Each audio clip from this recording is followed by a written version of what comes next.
Presentation of Fox Sports. We are Black Hawk. We are Houston. Houston's bats came alive on the road trip and have averaged 12 hits a game this month. Tonight, the Astros start a long homestand with a 3-game series against the Atlanta Braves.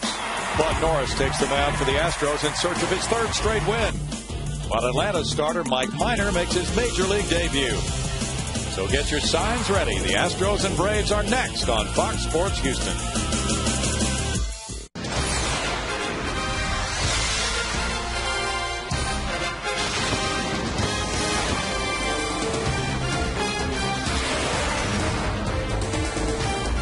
Live from Minute Maid Park in Houston, Texas, Fox Sports Houston brings you Houston Astros baseball. Tonight, the Astros open a 10-game homestand. It's the first of 3 for them against the first-place Atlanta Braves.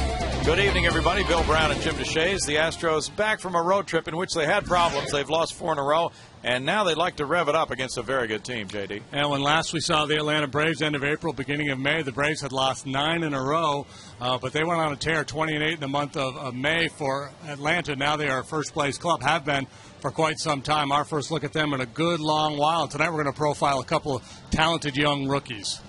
And there's our Jaguar key matchup brought to you by the 2011 Jaguar XJ. Jason Hayward, so much buzz about Hayward in spring training, and rightfully so. Turns 21 years of age today. This kid is a tremendous talent, hitting .261. He's driven in 50. Spent a bunch of time on the DL with an injury. Chris Johnson flying a little bit beneath the radar, putting up outstanding numbers. His slugging percentage better than Hayward's. He's hitting about 100 points better through 45 games. On base percentage of .380. Chris Johnson has hit safely in 20 of his last 21 ball games. Coming up from Minute Maid Park, the Astros have won 5 in a row in this ballpark in 12 of their last 17, and they have been knocking the ball all around since the All-Star break. The Braves have a very good pitching staff. Lefty Mike Minor makes his major league debut against Bud Norris next.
50.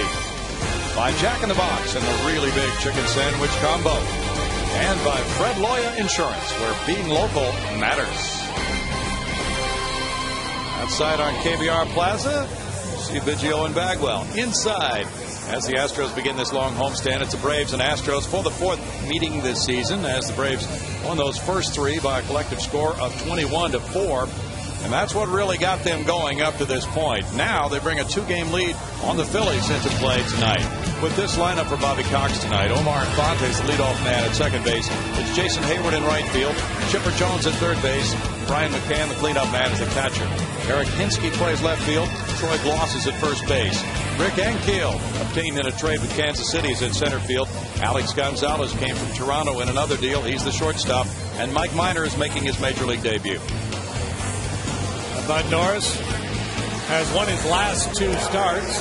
One here against Chicago, then last time out in St. Louis.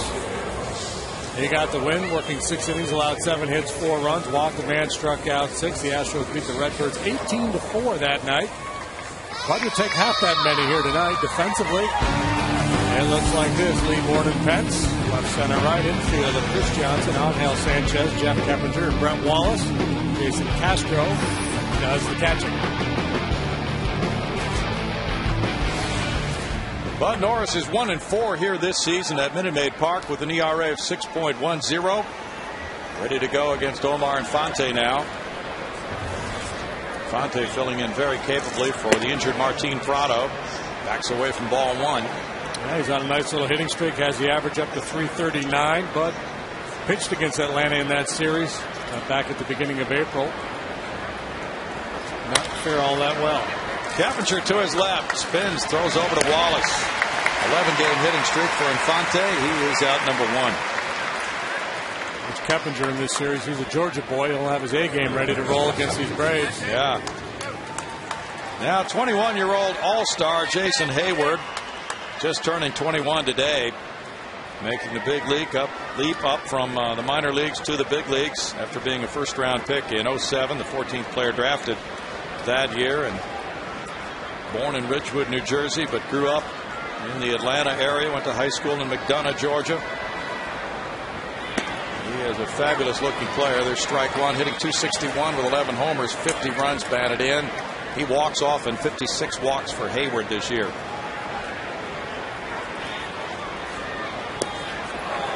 Nice pitch by Bud Norris. Makes it no balls, 2 strikes. Been good against left-handed hitters this year. They're hitting .260 against him. This is a good down-breaking slider. Hayward way out in front.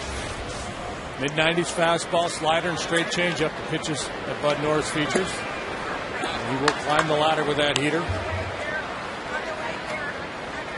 Bud just had that 1 start JD talked about, a loss in Atlanta. That's the only time he's faced this club. Hayward was on the DL with a left thumb injury in July. He's hit .291 since he came back. He cracks this one on a line to left field. Carlos Lee has it. 2 outs for Bud Norris. He got all that run support JD talked about in his last start. He overcame home runs to Rasmussen Holiday and gave up 4 runs in 6 innings, winning at 18-4 against Jaime Garcia in St. Louis. He's really had a hold on that Cardinal club. Now Chipper Jones with a .260 batting average, 10 homers, 46 runs batted in. He is walking often. 61 bases on balls. Nice little let up there from Bud. Yeah, Chipper Jones having a year similar to Lance Berkman. Far below the career norms. He's cheating on a fastball there. And that's the thing. As a player ages and the bat slows down, you have to cheat a little bit more. And you become more susceptible to the off-speed stuff. But he's a wily veteran. Still a fairly productive player because of all the walks. He's hit 10 home runs. Pretty good on-base percentage. And he cracks that single into right field. Got the bat head through and reached base with a 2-out hit for McCann now. As a left-handed hitter, Chipper Jones hitting .270 with a .385 on base percentage. Which is well above average. Now Brian McCann The 26-year-old catcher, who also was an all-star this season, hitting cleanup, has driven in 56. He has 15 homers. And 273 is his batting average. He is 9th in the league in on-base average, 382. The Atlanta Braves draw more walks than any team in the National League. Part of the secret of their success. Infield is shifted around. Morris keeps it down, ball one. Keppinger out in shallow right field. Sanchez up the middle, and Chris Johnson about as far from third as you can see a third baseman play.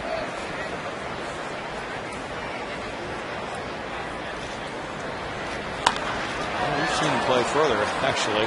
Popped up and near the left field line. C.J. handles out number 2. No runs a hit, no runner stranded, and there's no score.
Leads it off at center field. Angel Sanchez on a 7-game streak as a shortstop. It's Jeff Keppinger at second base. Hunter Pence has a 14-game hitting streak. He's in right field. Carlos Lee in left. Chris Johnson at third base. Brett Wallace at first. Jason Castro the catcher. Bud Norris the pitcher. Major league debut for left-hander Mike Minor. The Braves' first pick, the 7th overall pick in the 09 draft. A bonus up over $2.4 million, the highest in the history of this franchise. Look at his numbers. The 2007 Freshman of the Year at Vanderbilt. Originally signed by Tampa in 2006. Did not sign. Just a tremendous career at Vanderbilt. And was 4-1 in 6 starts with a 1.89 ERA with their AAA club prior to this call-up. He throws strike one on his first major league pitch to Michael Bourne. 254 for Michael. 1 homer, 27 runs batted in. He's on a 6-game hitting streak. Chipper Jones right in tight at third base. Fastball, curveball, changeup. Slapped into left field. Now, we have not seen Michael do that as often this season as last. He just took it in that direction between third and short for a leadoff single.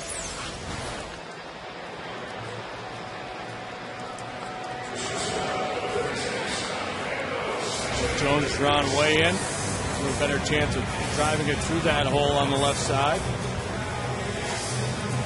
I've not seen it, but I've heard that Minor has a very good pickoff move. Angel Sanchez, a 307 hitter with no homers, 14 runs batted in, is on a 7-game streak. Bourne takes off. McCann's throw. Not in time. Alex Gonzalez tried to apply a snap tag. The throw had drifted a little bit, and Bourne got his 36th steal. He's the NL leader. Not a bad idea to put a little pressure on Minor here, making his major league debut. Probably a little nervous. I guarantee he's more than a little nervous. Put a little heat on him here. Base hit, stolen base. Just 3 pitches into this ball game. Now corner infielders in tight for Sanchez. Shows bunt. And he looks at ball 2. And Sanchez has been driving the ball to the right of second base. There you see the stolen base leaders in the majors. Bourne third in the big leagues and tops in the National League.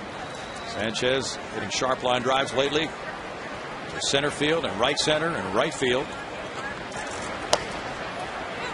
Coach would serve him well here. Rick Ankiel is way over in right center, and Angel was telling me before the game that's the way he's always hit. He just stresses up the middle into right field.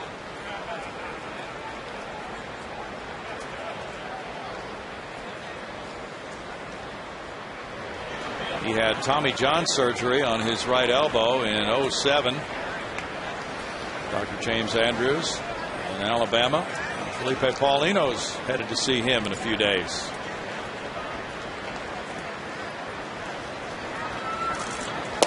Showing bunt, he takes another ball, and it's 3 balls and a strike. Minor was born in Chapel Hill, Tennessee.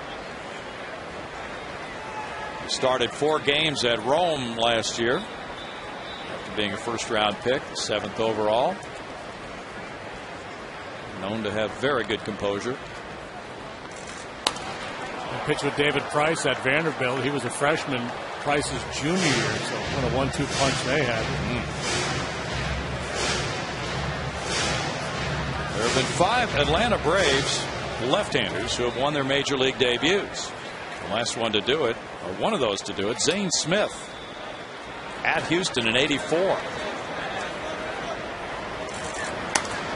Took a shot toward right and fouled it. Still 3 balls, 2 strikes to Sanchez. Now, this kid is not, Zane Smith was kind of a finesse sinker ball type guy. Tommy Glavine more of a finesse guy. This guy's got a little more giddy up on his fastball. One person described him to me as Tommy Glavine with a better fastball. That's kind of a big leap. I mean, Tommy Glavine's going to the Hall of Fame. Yeah. We've been told that Minor will throw his changeup at any time, like Glavine. And the other thing we heard about him was he started out this season at AA. He was told in spring training it would be a good idea to scrap his slider and go with his curveball as the breaking ball, but he didn't adhere to that until he got hit around some. Popped up. First baseman gloss over to foul territory. There's the tag. Bourne will just draw the throw and go back to second on out number 1. Sanchez way out of the zone there on that 3-2 pitch. Would have had ball 4. Let's take a look at the Braves defensively. New center fielder Ricky Ankiel coming over from the Kansas City Royals. Hayward's got a big arm in right. Aaron Hitzke, the left fielder. Jones, Gonzalez, Infante, and Gloss around the infield. Brian McCann, the all-star, behind the dish. Jeff Keppinger, fresh off a 4-for-12 performance in the Milwaukee series, begins the night at .291 with 5 homers. He's driven in 42.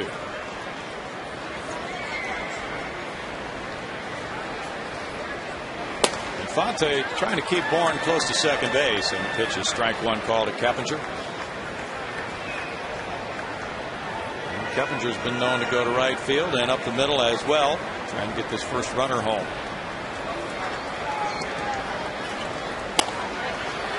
Pretty interesting what Minor did right there. He didn't even check Michael Bourne. And sometimes that's a smart play for a pitcher, because the base runner a lot of times will take his cue from the pitcher. He'll check and then look at home, and that's when the base runner will break. He did it again. All the way, no balls, 2 strikes. Chris Medlin, a right-hander, is on the disabled list with a ligament problem in his right elbow, and he might be finished for the year. That's what gives Minor this opportunity to pitch tonight, and he could be sticking around for the rest of the season.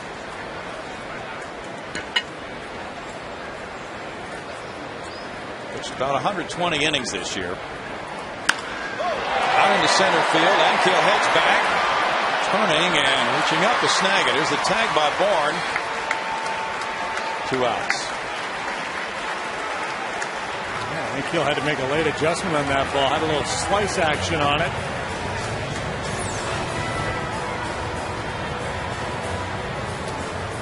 Putting a pretty good swing on that high fastball here. You see it reach back the other way. Infield new to the Atlanta Braves, Jim Edmonds, we just saw over the weekend with the Brewers, and the Cincinnati Red now. He was dealt. And in uniform for the Reds tonight.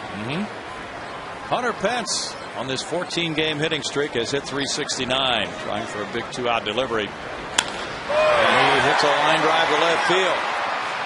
Caught by Hinsky for the 3rd out. No runs a hit, a runner stranded at third, no score.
One of our favorite tournaments of the year. This is huge. We are so excited about it. Bill, tell us a little bit about it. You bet. We are too. It's just even more exciting, the fact that all of these trucks and boats that are being claimed, all these people catching tagged redfish, and we've still got a month left to go. So knowing that anyone who is in the tournament that gets out there and catches one of these tagged redfish up and down 600 miles of Texas coastline can end up with a brand new Ford F-150 Super Cab, connected to a brand new boat, motor and trailer. And plus, we've got $300,000 in free college scholarships we're giving away. Everybody ought to be fishing if you're not here. So basically, there's all these fish that are tagged out there.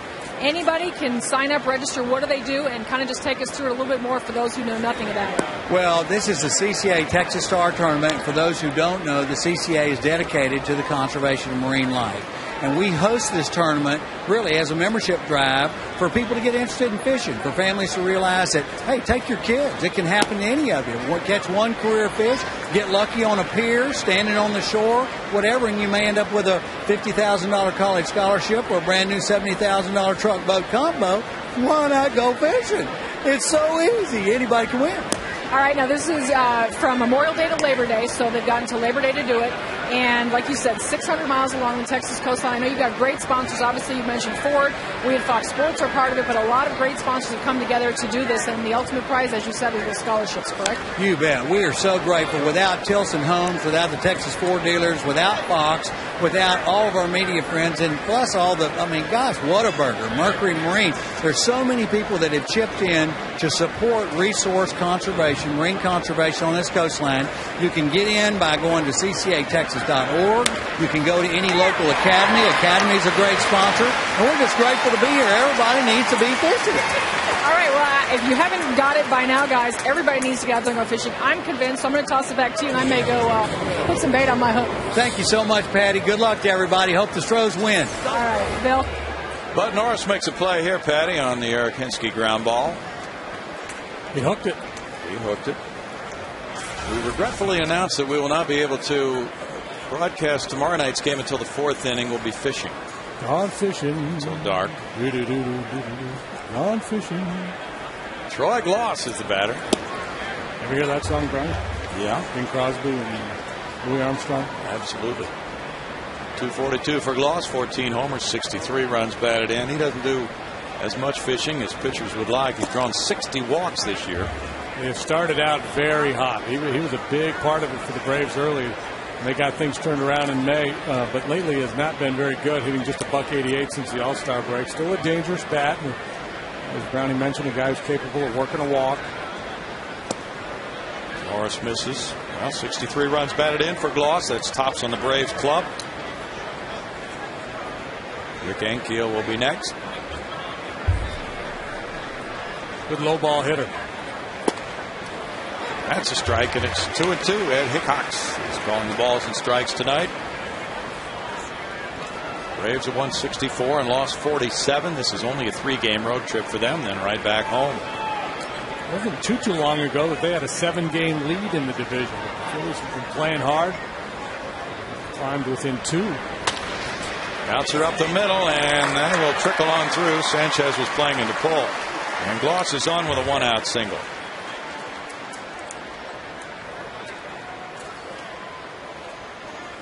Two hits for the Braves. Now it's Rick Ankiel. Nate McLouth was a failure in the Braves lineup this season. He's back in the minor leagues right now, and Ankiel gets his shot. Having been traded by the Kansas City Royals in a multiplayer deal. He's hit 179 for Atlanta. 3 runs batted in, but he had good slugging percentage with the Royals this season. Not played many games with the Braves so far.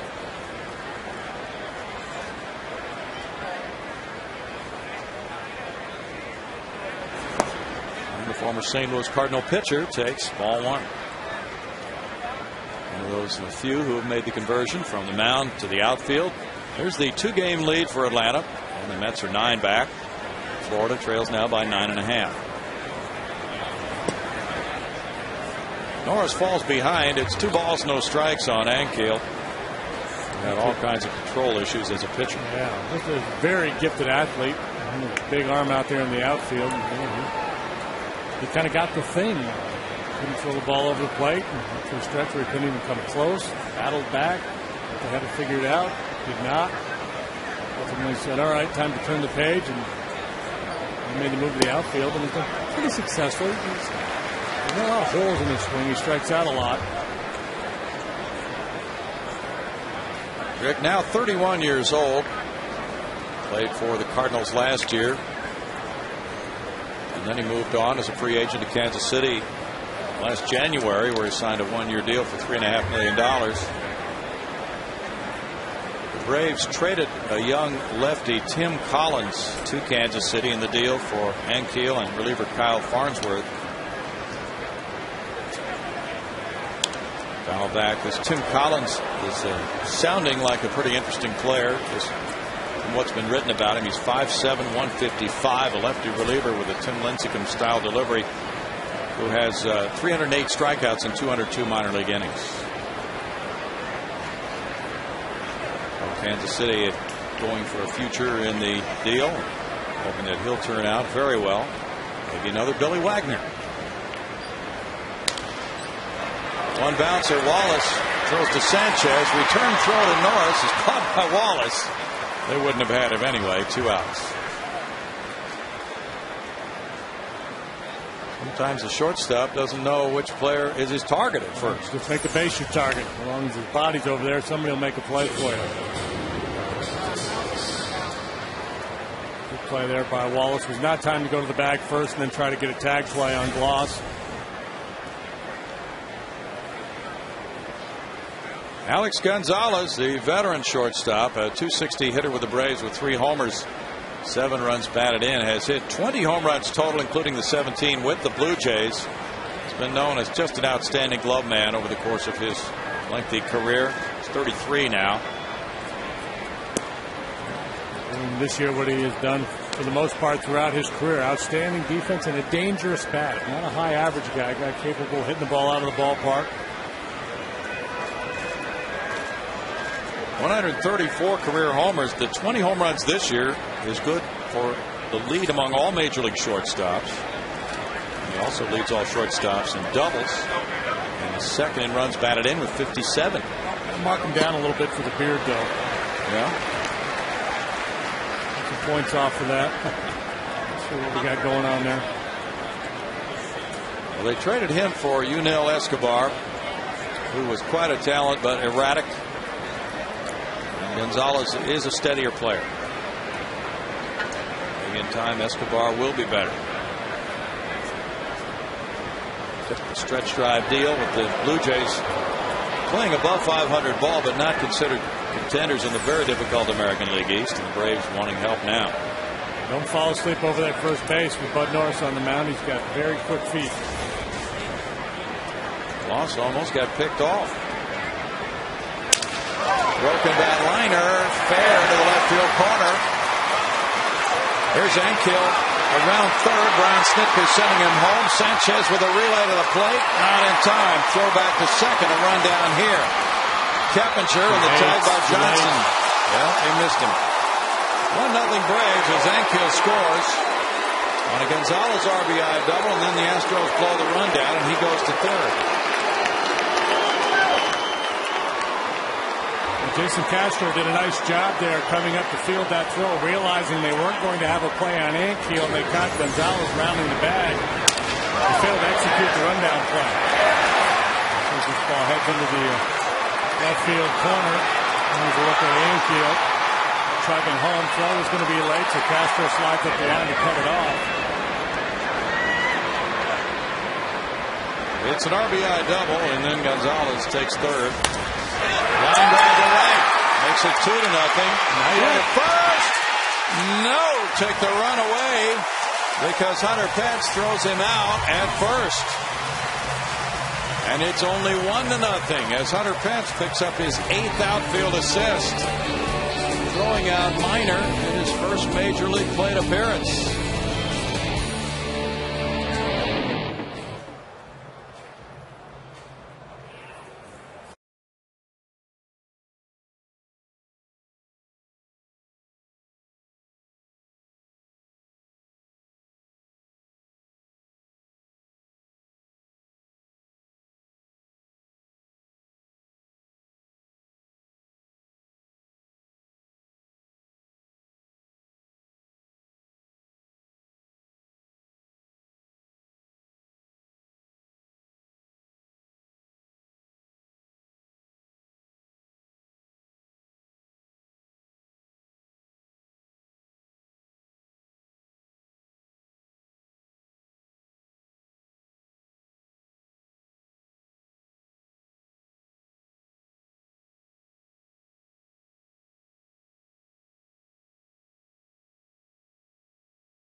Programs throughout the state.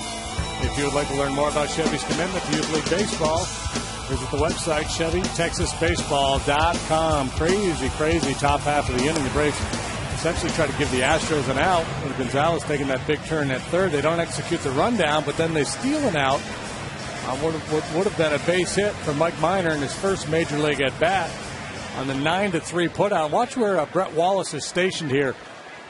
It's something you don't work on. Where do you stand to cover first base on a throw from the right fielder? And Minor seeing Wallace there, and he broke it down. I mean, if he goes hard, he might be safe and might have turned into an ugly collision at first base, but he had every right to run right up Brett's back had he wanted to. Carlos Lee takes ball one. It wasn't that Minor didn't run hard. He got out of the box, and he was running. 248 for Lee with 14 homes. He's just slowed down as he got close to the base because I think he was perplexed by Wallace's position. What do I do here? Run him over? Well, runner has the right to. 2 balls, no strikes. Chipper Jones deep at third base for Carlos Lee. who played some first base yesterday for the first time in years. Played a few innings there in Milwaukee and played well. He lines to second, caught by Infante. Minor so far leaning heavily on the fastball, and that's understandable. The veteran catcher Brian McCann probably realizing that Minor's a little nervous, just trying to keep things simple and establish that fastball command. The Astros get some pretty good swings at him, so I would think they're going to have to start to break out the curveball and the changeup. Chris Johnson's been getting good swings at a lot of pitchers. 6-game hitting streak currently. .353, tops among all rookies. 5 homers, 29 runs batted in. Chris takes strike one. He was saying around the cage that the pitchers are making adjustments to him. If he'll get a hit the first time up, he'll see a different pattern the second time. He has been sizzling. Has 12 runs batted in his last 9 games. 1-1 to CJ. Hit .417 on the road trip. 10 for 24. Breaking pitch misses, and it's 2 balls and a strike. Minor walked 46 in 120 minor league innings. Struck out 146. That's an outstanding ratio of walks to strikeouts. That's a good changeup. 2-2. 90 to 93 miles an hour the fastball, now an 84-mile-an-hour changeup.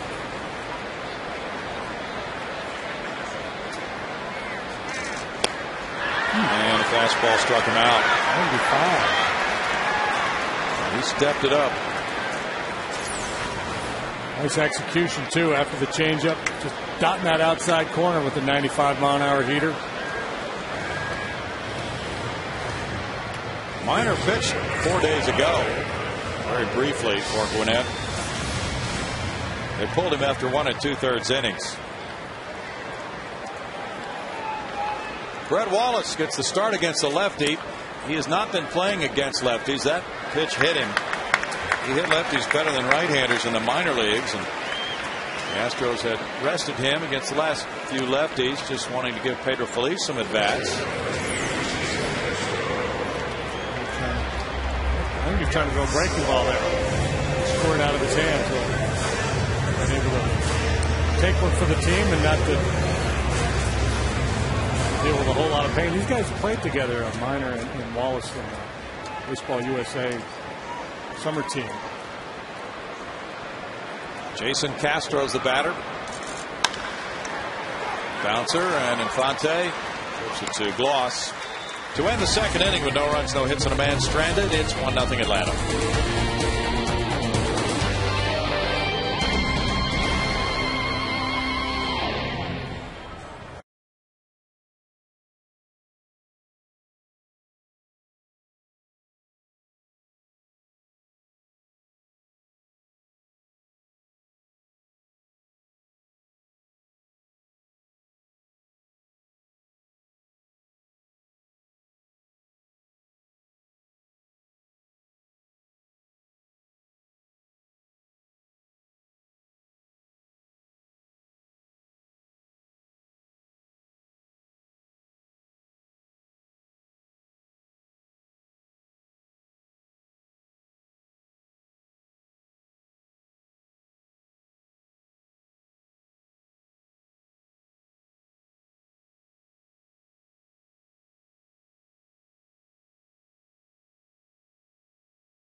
August 9th, 1976. Cesar Cedeno hits for not his first but second career cycle as the Astros thumped the Cardinals at Bob Force 13-4, triple, home run, double, and a single in a 7-run 8th inning. Drove in 5 that night, did CC. Winning pitcher Dan Larson had 2 hits of his own. Dan Larson, not familiar with Dan. Boots probably is. Yeah, I remember him a little bit. 1-0 Braves as they come up. It's Omar Infante, the leadoff man, batting for the second time. Led off the game with a ground ball to second. Infante not only has moved in at second base for the injured Martin Prado, who has a little finger injury, but also leading off. Ball one. He was an all-star this year. Charlie Manuel wanted a handyman on the team to be plugged in at just about any position for the late maneuvering. And now this is his 15th start at second base. He's hitting .343 in his 55 starts at all positions this year. Very valuable guy for the Braves the last few years. 2 balls and a strike. The injured Prado is hitting .315.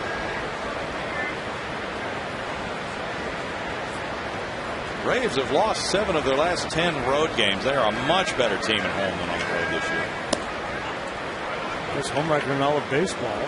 7 games below 500 on the road for Bobby Cox. Shutting it down at the end of this year.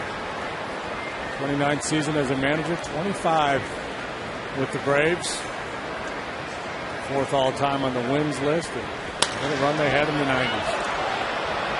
15 division titles. They had won 11 in a row through the 05 season. Since then, they finished 3rd, 4th, and 3rd. So, everybody in Atlanta all fired up over this club with a chance to send Bobby to the postseason one more time before he rides off into the sunset. Ground ball to Johnson at 3rd. He throws to get Infante 1 out. And Bobby will stay on as a consultant on a 5-year contract with the Braves after he retires as their skipper. And in the all-time ejections list, Bobby Cox, #1. Good lead over John McGraw, Rocher, combative Earl Weaver. Brad Mills has got a long way to go. Yes, he does. A good story in SI recently on Bobby Cox and all the ejections.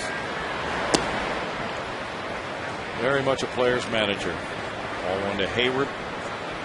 Hayward had a big series when the Astros were in Atlanta, going 5 for 10 with 2 homers, 6 runs batted in.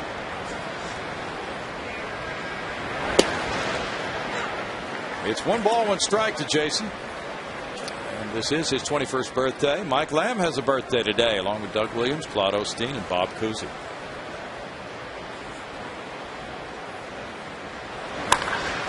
He hits one a long way to right center field, headed for the Astros bullpen, and that is a Jason Hayward long ball to make it 2-0 Atlanta. Home run number 12 for the rookie. One of the strong contenders for NL Rookie of the Year honors. 3rd home run against the Astros for Hayward. Had he not gotten hurt, he would be in real good shape in terms of that award. There's so many good rookies this year. This kid, though, in terms of upside, I think he and Strasburg are at the head of the class. Braves are 11th in the league in homers. That's their 97th.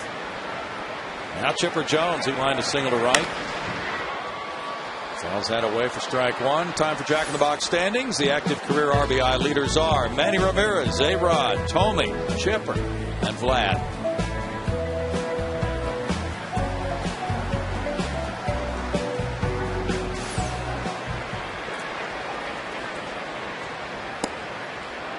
Norris misses, and it's a 1 ball, 1 strike count. The Astros made a roster move before the game today. They optioned yesterday's starting and losing pitcher Wesley Wright to AAA Round Rock, and they've called up right-handed reliever Mark Melanson, who was due to arrive about 6 or 6:30 tonight. Being promoted from Round Rock, he was obtained in the trade with the Yankees for Lance Berkman. And Melanson will go into the bullpen, 7-1, 7 saves in the minors this season. Nelson Figueroa scheduled to take the start now on Saturday. That would have been Wesley's turn.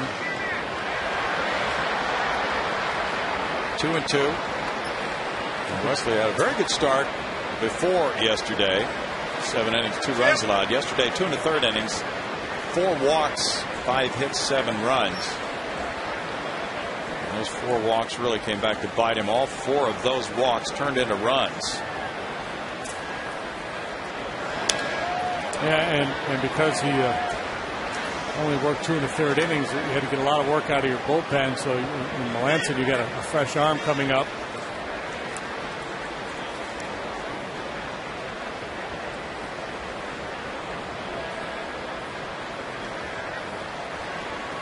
Chipper Jones is a .313 career hitter against the Astros. Now 38 years old. This could be his last year, and he was talking about that. Had a conference with Braves top officials, and then decided he wouldn't say anything more until the season is over. Had a couple of years remaining on his contract. For not a little bit of money. Yeah.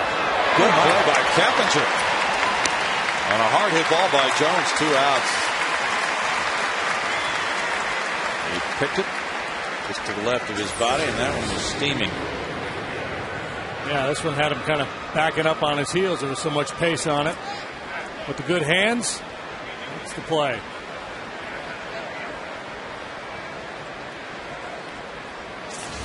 Two down, and it's Brian McCann. He fouled out to third. McCann just 26. Takes ball 1. He's really become a big contributor to this Braves club offensively. .293 career major league hitter. Braves drafted him in the 2nd round in 2002. He's been an all-star 4 years in a row now. 2 balls, no strikes. He had some vision problems last year and had a couple of rounds of eye surgery during the winter. And he wore some contacts and glasses. Norris misses. It's 3-0. Bud's win JD talked about here against the Cubs on the 28th of July was a good one for him. His first win at home this year. 6 innings, no earned runs allowed. Now there's a walk in the can. First walk of the night for Norris. 51 pitches.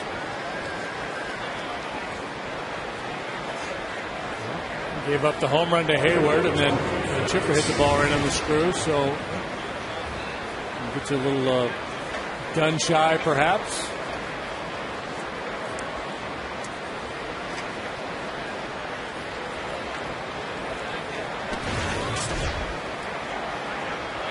Eric Hensky has been valuable not only in the outfield but at first base for the Braves this season. Shy and Bud Norris don't really go together. I'm shy about Bud. No. A lot of personality, typically very aggressive on the mound. Hensky looks at ball 1. Hensky was Rookie of the Year in 2002 with the Toronto Blue Jays. His grandfather George played in the New York Giants organization. He took Eric to Chicago to see the Cubs play several times when he was a boy, and then Eric was drafted by the Cubs in '98 in the 17th round. 1-1. Last year he played for Pittsburgh and the Yankees. So he got a shot at a World Series ring and did collect one of those after going to the University of Arkansas, where he was all SEC.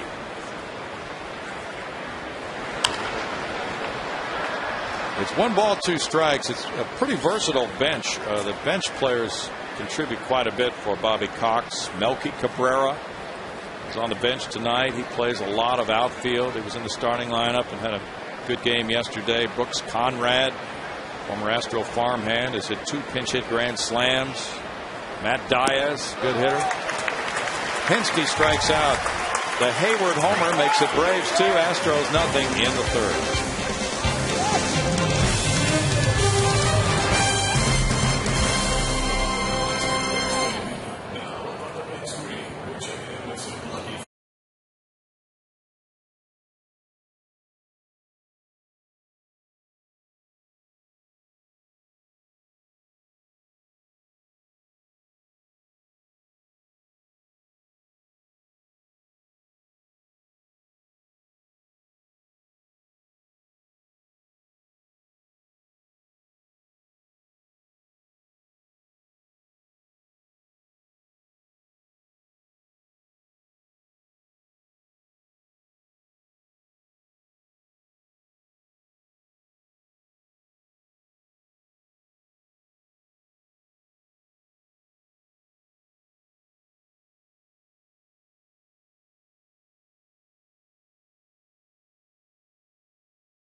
Astros at Whataburger. Bill? All right, that's tomorrow. Thank you, Patty. Here's Bud Norris leading off the third inning. It's 2-0 Braves.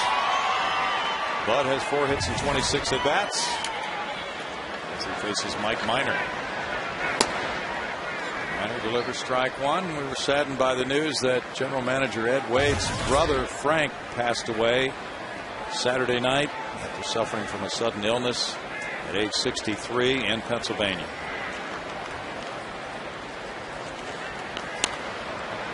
All the way, and it's no balls, 2 strikes. In the Astros' 5-game winning streak here at Minute Maid Park, they've averaged 6 runs per game. And their ERA has been 0.60. Braves waltzing in and grabbing the lead 2-0. 1 ball, 2 strikes. The Astros with a number of hot hitters. The Braves have been pitching very well of late. A $1.70-something ERA over the last 8 ball games. 4th best ERA in the league. And this kid is legit. He's got real good stuff. Into left field, Hinsky handles out number 1. We go to Patty Smith.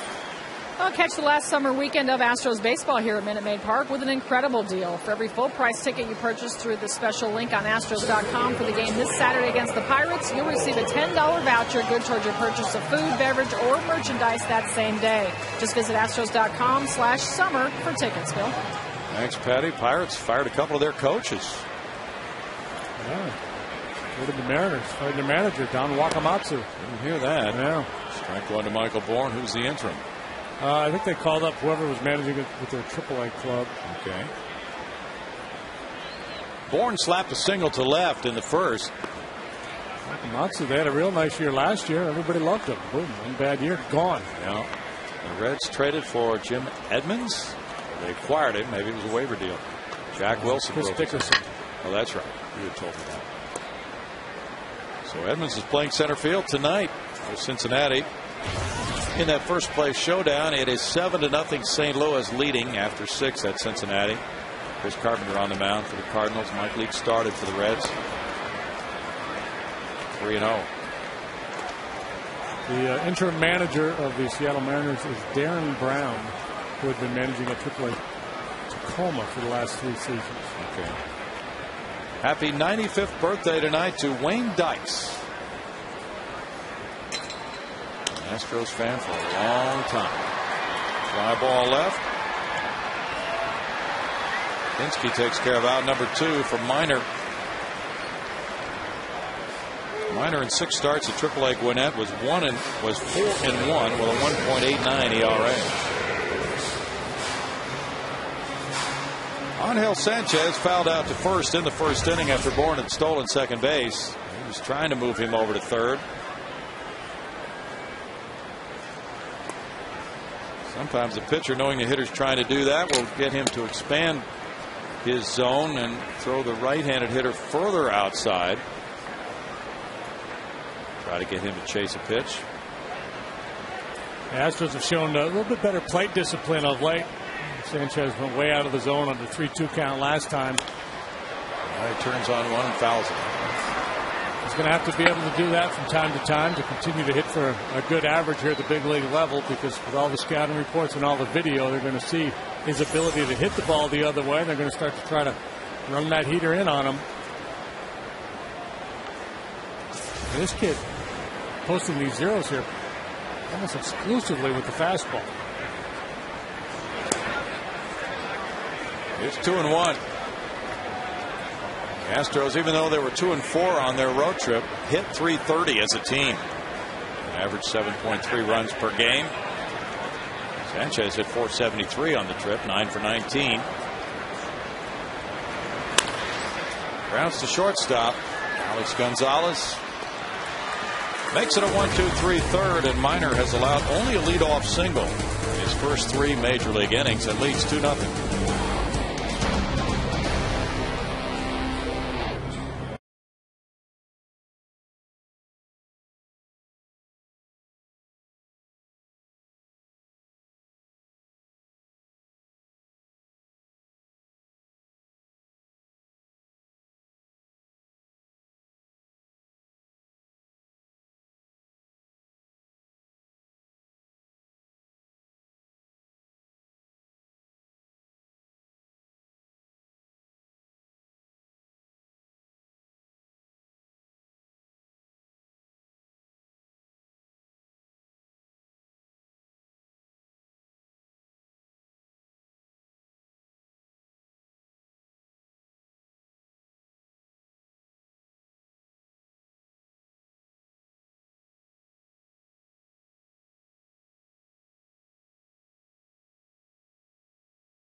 It's 2-0 Atlanta, top of the fourth inning coming from Bud Norris. And for us, it's time for trivia.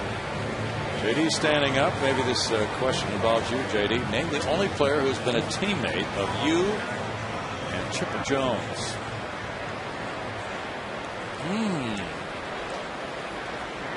This could be interesting.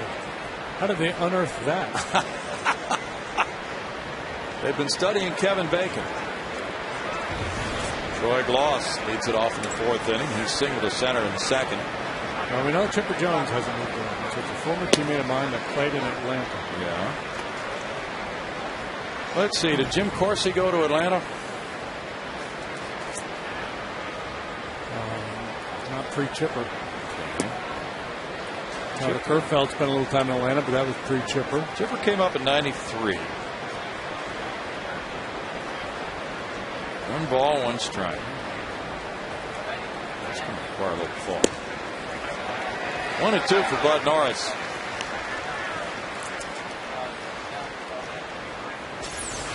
This is a pretty good heater right here. Ross with a long swing, can't catch up to it.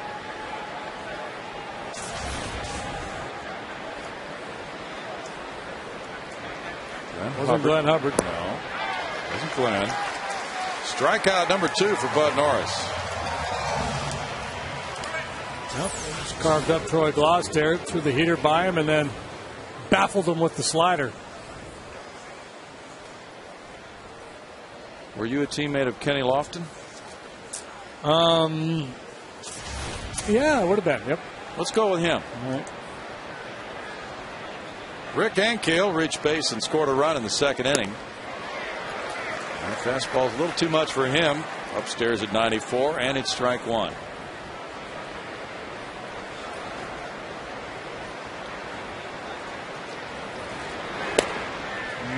Right there, and it's no balls, 2 strikes. Boston beat the Yankees today 2-1. John Lester winning his 12th, beating Phil Hughes. Papelbon got his 28th save. Mark Teixeira hit home run number 26.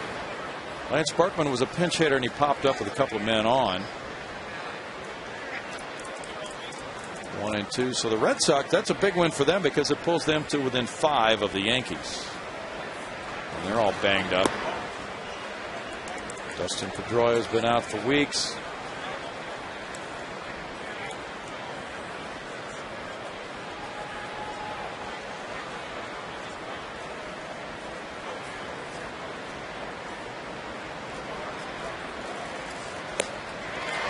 Strikeout for Norris. That's 3 in a row for Bud.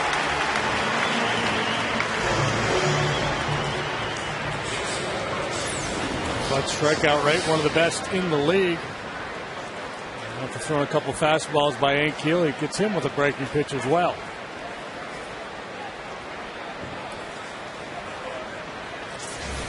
Alex Gonzalez follows. Gonzalez had the RBI double to left in the second inning. Norris runs it in on him, and it's ball 1 with the pitcher minor on deck. Braves are 12-11 since the All-Star break. The Astros are 11-10 since the All-Star break. What's going on? I didn't see anything. Head athletic trainer Nate Lucero did. So did Brad Mills. Bud shaking his head. Looks like he's really hurting.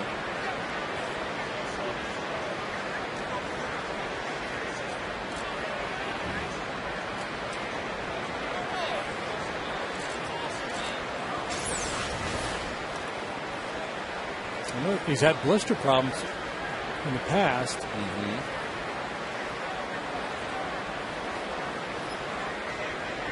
don't see anything. He's kind of looked down at his feet. I don't know, maybe a back kind of barking a little bit or something. Knee hyperextended. I don't know. I'm guessing. Yeah. He said the blister issue surfaces about once every 5 games. Looked like something a little more urgent than that. Ooh.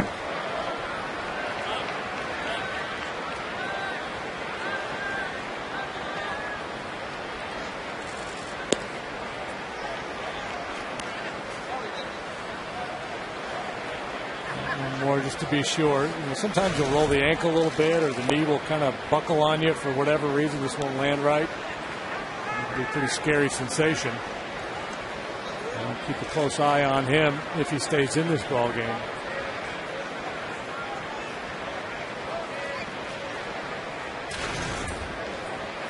He's staying in.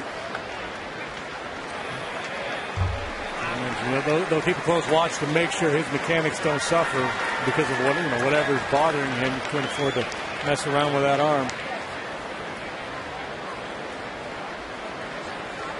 He has struck out 3 in a row. Gave up the RBI double to Gonzalez in the second. The homer to Hayward in the third.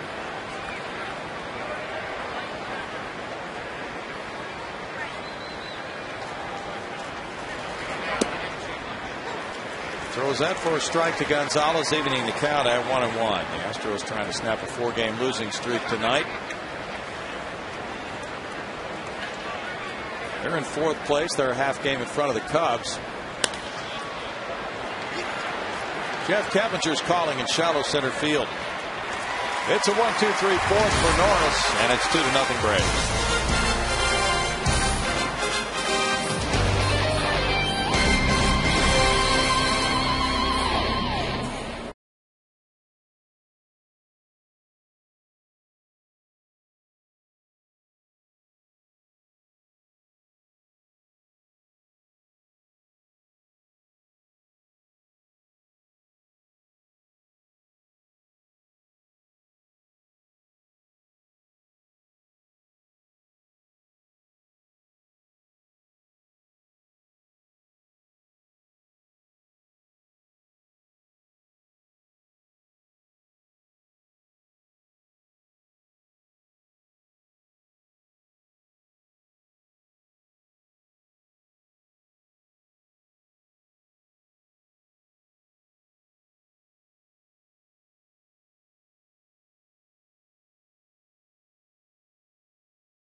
He wanted to know the only player who's been a teammate of both J.D. and Chipper Jones. Kenny Lofton.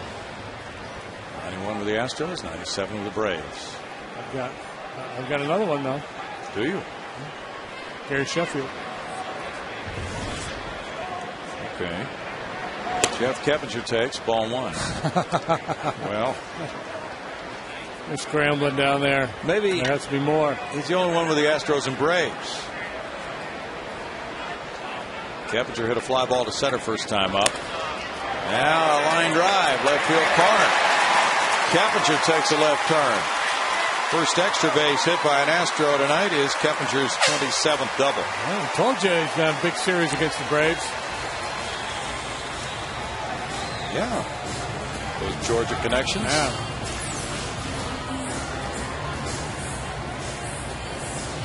Throwing that ball out away from him, and he just reaches out and yanked it into the left field corner. Leadoff double. Got to get this one home. He was a 2-time team MVP at the University of Georgia. Now Pence. He lined to left earlier. Hunter, in addition to his 14-game hitting streak, has the longest hitting streak at Minute Maid Park. 17-game streak. He's tied with 2 other players, Ty Wigginton and Jeff Bagwell. Strike one. Second time around the order. We'll see if Minor starts to implement the off-speed stuff a little bit more. Good change up there to start Pence.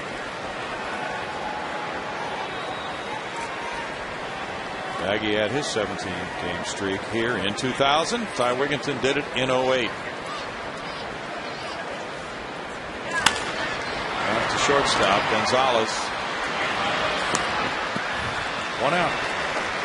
League Leaders brought to you by your Texas Ford dealers. We'll show you the best active hitting streaks in the majors.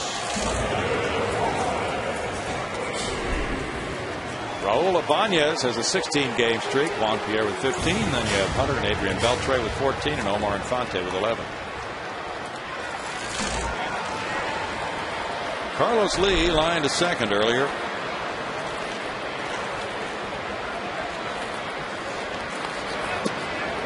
There's strike one to Carlos. Hitting the ball much better lately. With 417 on the road trip, going 10 for 24 with 4 runs batted in. He's driven in 8 runs in 9 games.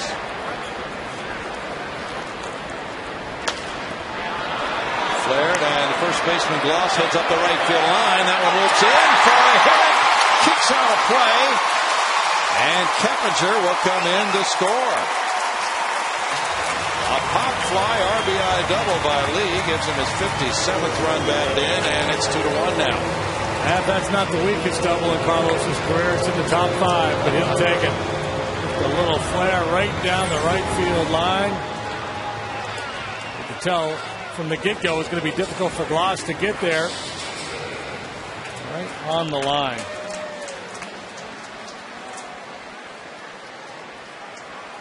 Yeah, here's the chalk. Keppinger scored. And it's 2-1 with Johnson taking ball 1. CJ struck out in the second inning. A thing of beauty right there. Oh. George Foster and Tino Martinez, 293rd. Carlos Lee and Fielder Jones. Just a couple notches behind them. 1 ball, 1 strike.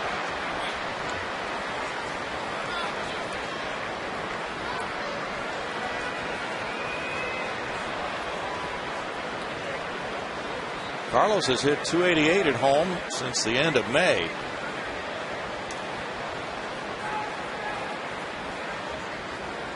Wallace on deck. 2-1 from Minor. The Braves bullpen is outstanding. The first starter can give them 6 innings. They are generally in very good shape.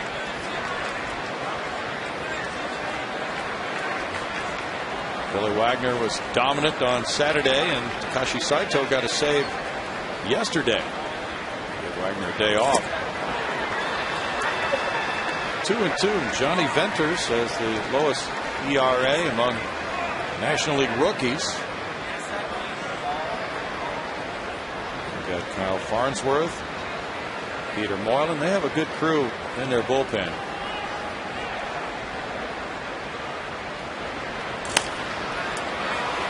Hit again. That's going to be out of play. Still 2-2.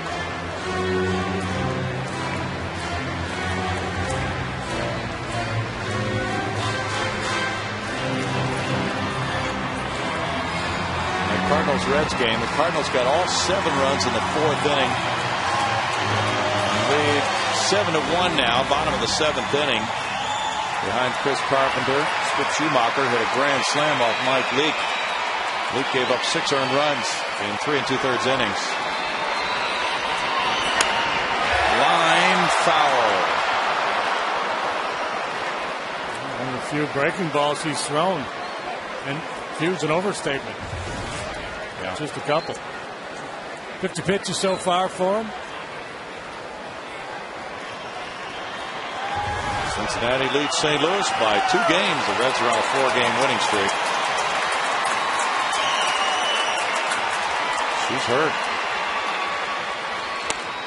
Inside, and it's 3-2 now.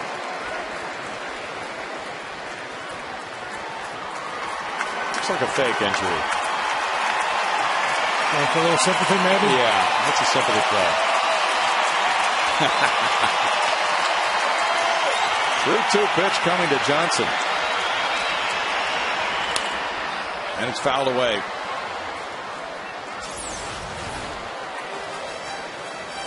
Oh, my. You got to be kidding me. Is dead. He stands in front of her and then gets out of the way. He olayed it. No, he didn't. Not only did he not catch it, but he screamed her. I think she is due a very nice steak dinner. Well, that lack of chivalry. I think somebody ought to bring her the video of that one because she doesn't realize what happened. She was so worried about the ball coming in her direction. Yeah. She has no idea how much he bailed on her. He does. He knows. Well, boy, I hope I get away with this one. He didn't.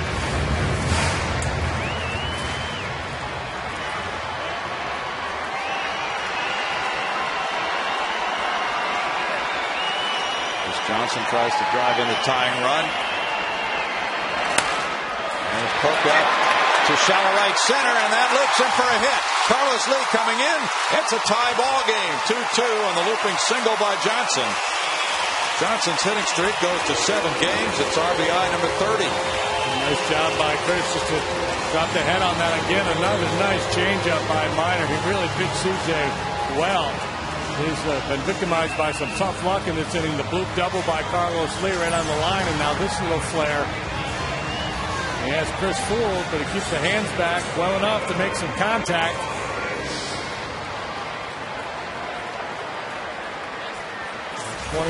Hits in 21 of his last 22 ball games now for CJ. He's on for Brett Wallace. He was hit by a pitch earlier. Drives one to the right field corner, a laser shot. Extra bases for Wallace. Johnson's being sent home by Dave Clark. Bad relay throw, and he makes it. 3-2 Astros. The throw from Hayward in right. Short hop to second baseman Infante. That gave him a problem, and it's 3-2 Astros. Wallace with the RBI double. That's his second double, 4th run batted in. And that's the swing that's got everybody excited about Brett Wallace. Hard throwing lefty on the mound, and he just uncoils on this fastball. Hooks it into the corner. Hayward has a little problem picking it up.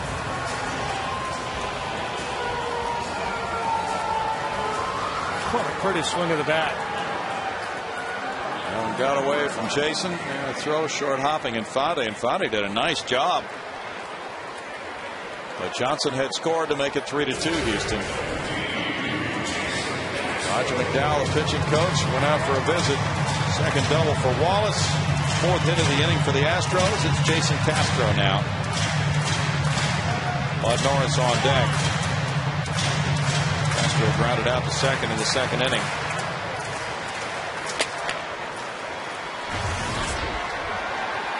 Three doubles in the inning. 2 of them hit hard. Strike for Minor. Braves have been known for years for their outstanding pitching, and Minor could be fitting right into that category. Looks like he's got the stuff to do very well.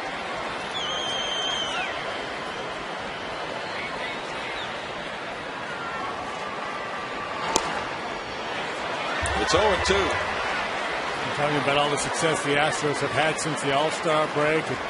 Talking about Jeff Baglow's contributions. I was talking to Baggy around the cage today, and from what I've heard from some of the players, that Jeff keeps it very simple. And Baggy says, my main philosophy is I just rag on guys. He says things like, don't be afraid to hit one hard. Yeah, and he does. You may want to try the barrel. I think they like that. Doesn't want to weigh him down with too much information. So, we're in St. Louis, and I'm looking across, and McGuire's over there taking notes. And I'm thinking, am I supposed to be taking notes?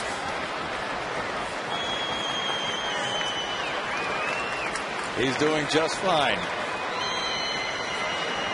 The results have been really good. He wouldn't claim that that's because of him, and that was the quote from him in today's Houston Chronicle. He really doesn't claim any of this success by the hitters.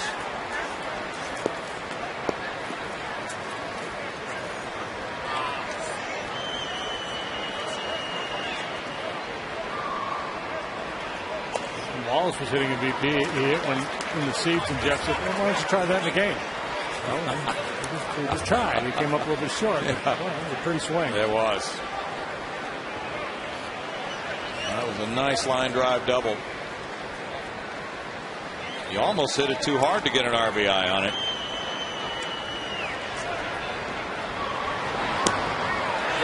Big swing by Castro. He strikes out. Number 2 for Minor. We go to Greg Lucas. Greg. Oh, Greg. I have a note. Yeah, somebody was yelling in my ear, and it was on. Okay. Anyway, I had to check to make sure I wasn't off. Basically, I just wanted to say, don't forget, fans, you can email, and on Wednesday we do the Email Wednesday for Brownie and JD. We're always looking for questions that might be suitable for them to tackle, and that's all the time. And one of the big questions we've gotten, and I've answered a bunch of them, is what you were just talking about. Jeff Bagwell is a hitting coach, and I think you're doing a great job of explaining just how he is doing it, and there's not only one way to be a hitting coach.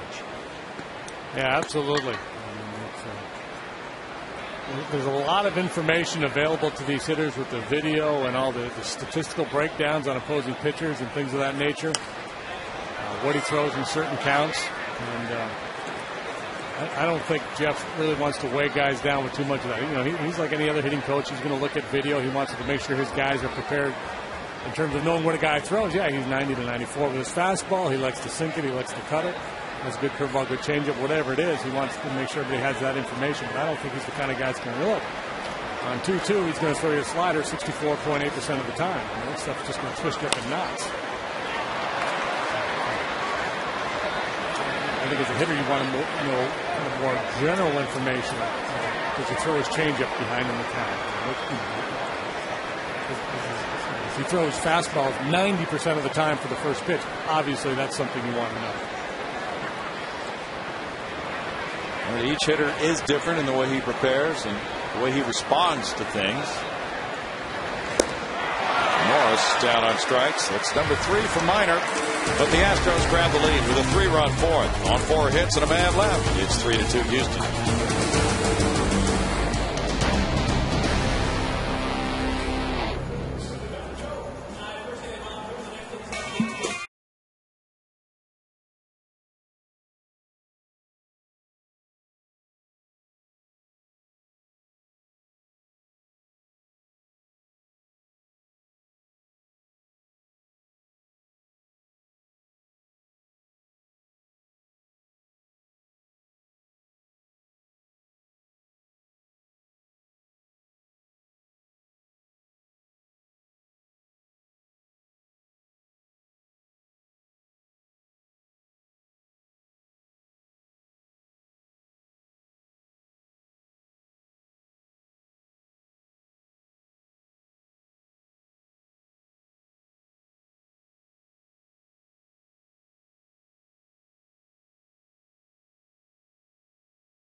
It's 3-2. The Astros just grabbed the lead. Bud Norris now back out to the mound. He had some kind of a physical problem. Okay, pizza. Yeah? Pizza snow cone. Yeah, I saw a thing on TV the other day. Some ice cream shop in Brooklyn. And they made ice cream, all kinds of flavors. You could get pizza ice cream. You could get spaghetti and meatball ice cream. I know about that. Yeah. We'll have to go check it out when we're in New York. Mike Minor hit a line drive on one hop to Hunter Pence, and he was thrown out at first in the second inning for the final out, and a run would have scored. We'll see if that proves to be important or not in this game. 2 balls, no strikes, but he did have a good swing of the bat. Could be batting 1,000 with an RBI as he steps up there. Hunter's ready. Yeah, Hunter's he's jacked up for another one. You ever seen 2 of those on the same hitter in one game? That was his 8th outfield assist. He ties his teammate Michael Bourne for 2nd in the league in outfield assists. And Hunter's the leader the last 2 years in outfield assists in the league. 3-1 for Bud Norris. Bud with 40 walks and 86 innings coming into this one. Definitely not wanting to walk the pitcher leading off an inning. But he just did it. We go to Patty Smith. Well, this Wednesday when the Astros host the Braves at 1:05, take advantage of 9-inning lunch break presented by O'Reilly Auto Parts, available for all weekly afternoon home games. You get a field box ticket plus $20 in food and beverage vouchers, all for just $40. Visit Astros.com for tickets. And I am out here with Sarah and Bo. We're going to call him Bo the Bailer because he bailed on Sarah. Sarah, you knew the ball was coming your way. You told me when you got these seats. Where was your boyfriend here? You know, as soon as I got here and I saw where you were sitting, I was like, baby, I'm going to get hit. And he was like, no, you're not. I'll catch it if you do. I promise. We've just had this conversation. And then sure enough, the ball comes at me, and I go, baby! And he just bailed. What happened, Bo? You did. You just left her. She's got the seam marks on her elbow to prove it, and you were nowhere to be found. The ball was coming, and I was going to catch it, but then it was in the lights, and I lost track of it, so I just bailed. The old caught in the lights. All right. I got some sunglasses for you, Bo, there, for the next one. But, you know, when you lose it next time, you should go towards your girlfriend. Protect her. Don't go the other way like a little chicken. All right. But you did get the ball. Yes, ma'am. All right. Are you're going to... think this is maybe a foreshadowing thing for the future that he might not be by your side? Maybe I do need to reconsider this hit. All right. Way to be a good sport. Next time, we're watching you. All right, guys. He didn't want to go into that in great depth, but I love the excuse. The lights guy. Yeah, he was ready. He had to come up with something. It's important to have an excuse. The great Christy Mathewson said that. 2 balls, 2 strikes to Omar Infante. 3-2 ball game. Bud Norris had some kind of a physical problem last inning, but we watch carefully here. Whoever it was, we have no idea. Fly ball left center field. Carlos Lee. Yeah, he looks fine. I think he probably stepped in a hole. You know, that's one of the problems when you get out there in the mound. You got 2 different pitchers, different strides. You got a lefty or righty, so one guy lands in one place, the other guy lands in another. But sometimes they overlap a little bit. And I think maybe his landing foot came down a little cockeyed and maybe twisted the knee a little bit. He just kicked that left leg there. And that might be it. Jason Hayward ripped a home run to the Astros bullpen in the 3rd inning. He's 1 for 2. Take strike 1. And just the way he's built, the way he sets up, I think he might be vulnerable to a really good Major League inside fastball. Well, I think everybody's vulnerable to a good inside fastball. The question is, does he chase it or not? And what we've heard about Jason Hayward, he does not. And, the type of pitch you have to throw to tie up these guys is usually off the plate. So the question is, will they chase? Will they tie themselves up? Can you jam them in there? And Hayward very good at disregarding that pitch and forcing you out over the plate. Ground ball to second. Keppinger with a flip. Sanchez the middleman. 4-6-3 double play. Number 101 for the Astros gets Bud Norris out of the 5th inning with a 3-2 lead.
Compass throwing the scoring plays in this game. Line drive double to left field by Gonzalez makes it 1-0 Braves, and the home run by Hayward 2-0. Carlos Lee looping RBI double in the fourth, lands right on the line, 2-1. Chris Johnson takes the changeup, a pop fly RBI single to right, and Brett Wallace rams a double to drive in run number 3 and give the Astros a 3-2 lead. Brought to you by BBVA Compass, and there's strike one call to Michael Bourne. Single through the left side in the first, hit a fly ball to left field in the third.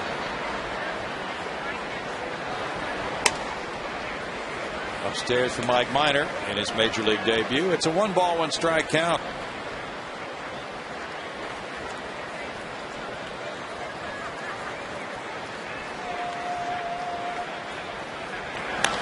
He's not watching the game. Fly ball to center. Ankiel back. One down for Minor. Been very competitive tonight. Minor, one of those guys, looks like he's going to be successful pitching up at the top of the strike zone with that fastball. We've seen him as high as 95 miles an hour tonight. A little Dave Righetti-like when Rags coming up with the Yankees. Yeah. Booj mentioned Atlee Hammaker, good left-hander when he first came up with the Giants before he got hurt. There's a yacker. Yeah. Strike one to Angel Sanchez, who's 0 for 2. Braves has some good young arms. Tommy Hanson goes Wednesday night. He's 8-8 with a 3.69 ERA. They picked up Ankiel. A lot of folks thought they might be more aggressive, looking for another bat to add to the mix. And I imagine there are plenty of clubs that expressed interest in this young man here. Well, there's one rumor had Corey Hart coming to the Braves in a deal for Minor. Roll to first. Gloss handles out number 2. Tim Hudson is 13-5. His ERA 2.24. A real standout in this starting rotation for Atlanta. Derek Lowe's 11-9.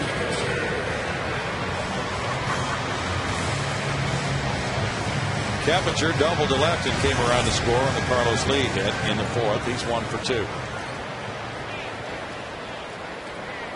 The Braves were last in the playoffs in 05, the year the Astros eliminated them here in the 18-inning game on the Chris Burke home run. Strike one.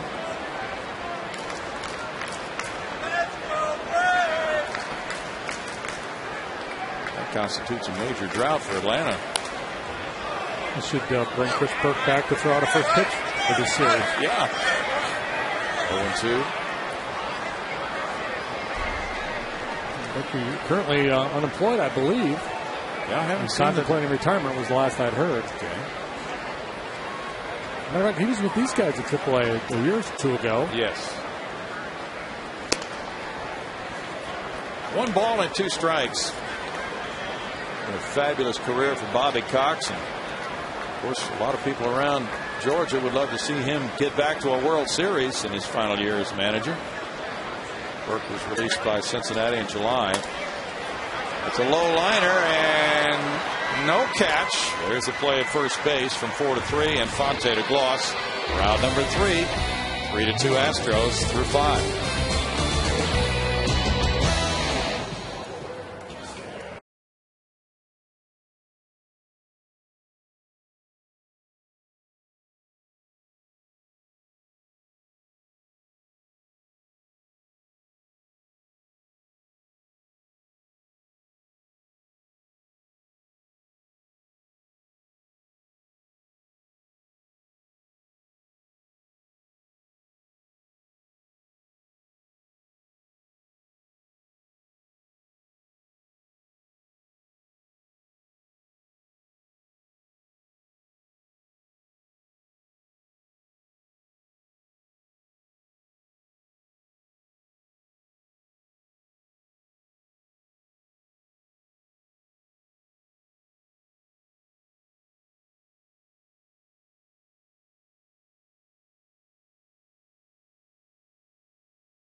Could have been an RBI also. The Coors Light Freeze Cam is brought to you by the Frost Brewed Coors Light. There's the out at first on the 8th outfield assist of the year by Hunter Pence. And now that's 40 outfield assists in the last 3 years for him. He's been dying to make that play for years. Anytime the ball's hit out there on the line, he kind of comes running in. Looks towards Lance. Come on, let's go. A long time Lance wouldn't go to first base. No, look at him throw it away here. Chipper Jones takes a slider. There's ball one. This play you used to see a little bit more on AstroTurf. We get to the right fielder so quickly. It's a 1-1 strike count. Jones lined a single to right in the first, grounded out in the third to second base. Lifetime batting average over 300, remarkably consistent in the power department over the years. Past a diving Wallace up the right field line, and Hunter has to go get it deep into the corner. A double for Chipper Jones. You ripped that one, his second hit of the night, 20th double of the year. We've been pulling everything tonight. Leadoff double now for Atlanta as they try to draw even here in the top of the 6th.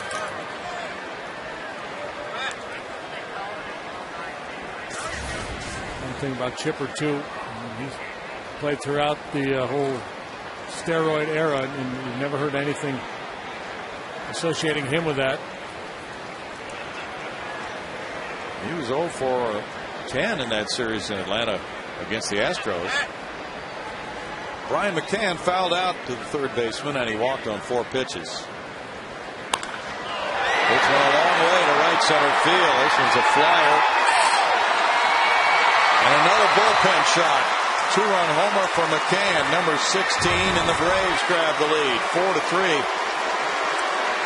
58 runs batted in for McCann. First pitch swinging is a get-over slider that McCann jumped all over after walking last time. Bud couldn't find the strike zone with him up there last time. This time he tries the slider, and it's right in the heart of the plate. You can tell by the reaction of Bud that he knew it was gone. 12th home run allowed this year. Eric Hinsky has grounded out and struck out. This fly ball hits for right center field. Michael Bourne calling. Yes, he's strong. Kind of had to reach for that ball. Yeah. But, you know, most hitters, when they swing, hit for a pretty robust average. Ergo, most pitchers will give up a pretty high average on no balls, no strikes when the ball's put in play. Bud's is crazy high. I looked at that earlier. It's like 560 something. So I'm not sure what the answer is there, but maybe it's, yeah, let's get ahead, but let's try to get ahead on the corner maybe. Or, you know, again, that's where like more of a slower curveball, maybe just loop one in there for strike one if you could develop that pitch. Lost to center field. 2 down.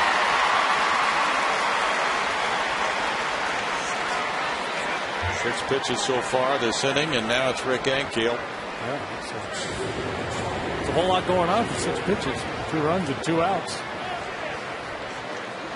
And they're attacking that first pitch. Hinsky and Gloss after McCann did it. Ankiel came around to score after reaching on a force play in the second, then he struck out in the fourth. And he struck out on fastballs last time up. That time went fishing for a low slider.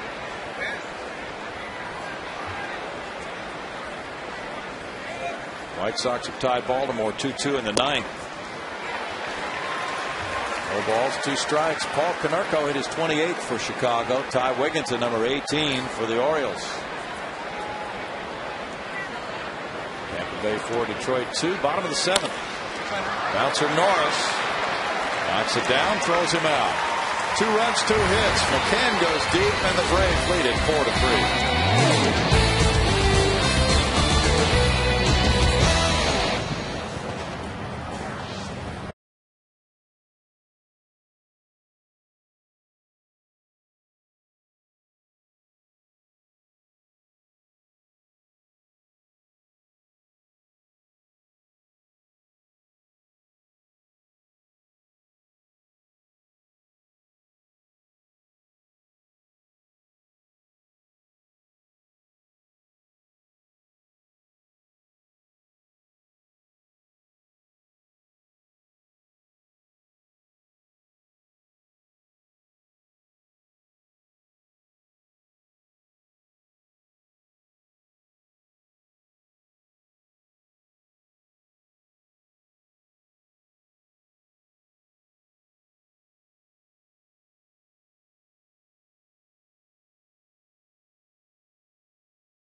For the Astros Wives Gala, the 21st annual Black Ties and Baseball Caps Gala this Thursday at 6 p.m. Enjoy a reception, dinner, and auction with Astros players and personnel. All proceeds will benefit the Houston Area Women's Center. For tickets, call 713-781-0053. Bill? Thanks, Patty. 4-3 Braves. They just took the lead on a 2-run homer by Brian McCann in the top of the 6th inning. Now it's Hunter Pence in the bottom half. He's 0 for 2. Pitch is high from Minor, making his major league debut. In a position to win it. Due up second in the 7th inning. Change-up misses, and it's 2-0 for Hunter Pence, who went 1 for 10 in the series in Atlanta earlier this season.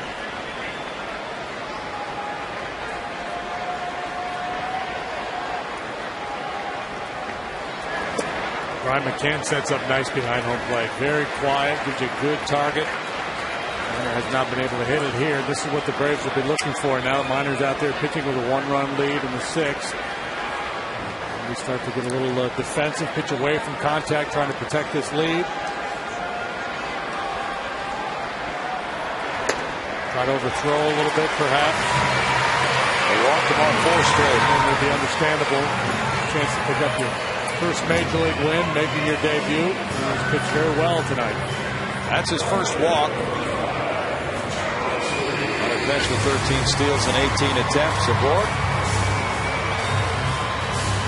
They're hoping for some excitement here in the Astros 6th inning with Carlos Lee, who dropped an RBI double right on the right field line in the 4th after lining out to second in the 2nd inning. Chris Johnson's on deck. The throw goes over. Michael Bourne stole a base in the 1st inning.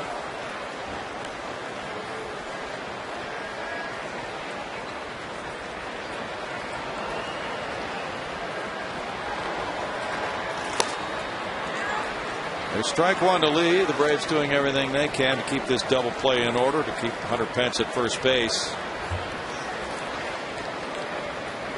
Lee is grounded into 14 double plays. He's going. McCann's throw bounces, and he's safe. 14th steal, and that's an important one for the Astros. Well, Minor used a slide step there, too. He unloaded that ball in pretty good shape. Did Minor. Not a good jump at all for Hunter Pence. McCann's throw just a little bit short. Infante had to handle it on a bounce. And Hunter able to sneak in the back door there. Now he's in scoring position for a 1-1 pitch. And that jams El Caballo. He fouls it back. No balls, 2 strikes. 1 ball, 2 strikes. A stolen base in a situation like that really can be a key. They're hoping that El Caballo can drive him home. That double play possibility was a pretty good one for the Braves.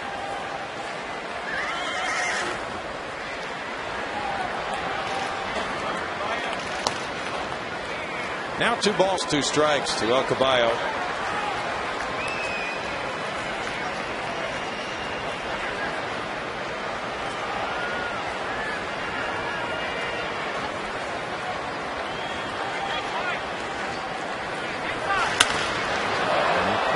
Be careful, you know. You pitch away from the notion that he's trying to go the other way, and you come in on him. But Carlos is a smart hitter, and he'll look in there and try to turn on one. He loves to hit in this ballpark.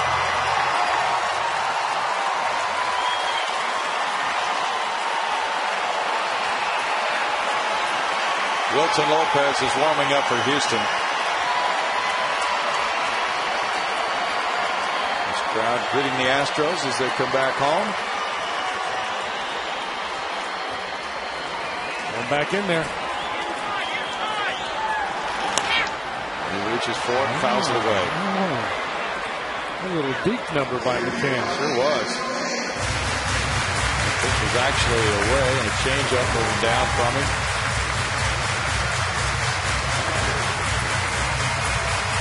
Sometimes they're very concerned about the runner at second. Yeah, that's what that was all about. You're going to give inside location there. You're going to tap that leg inside. That's telling the runner in second to come in with a fastball in, but that was just a deep.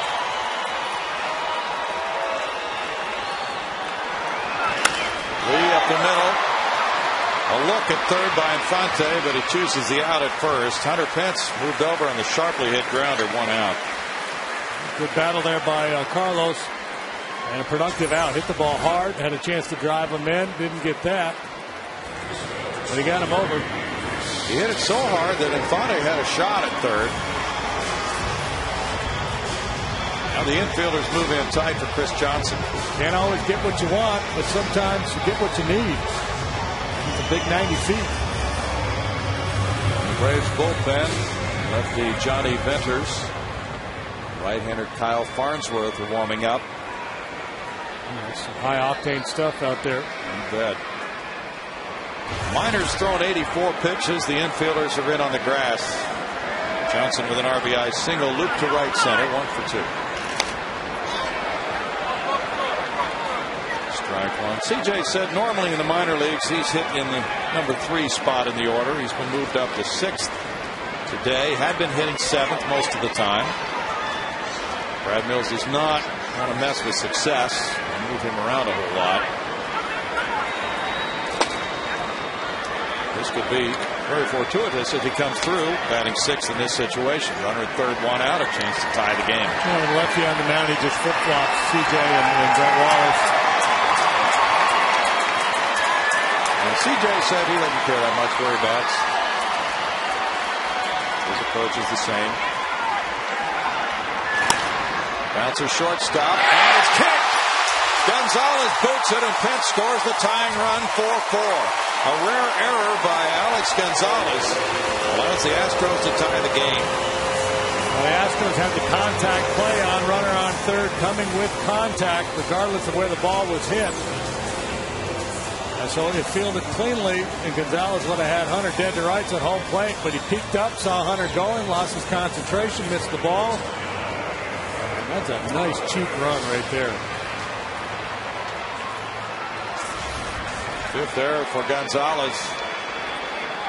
Number 82 for the Braves. There's a snap throw to first on Johnson. So Hunter Pence's legs did a whole lot to create that run.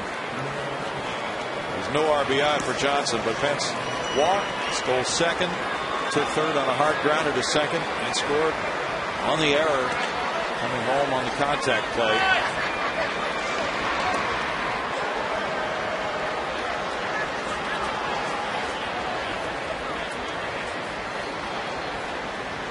The 35th unearned run allowed by the Braves.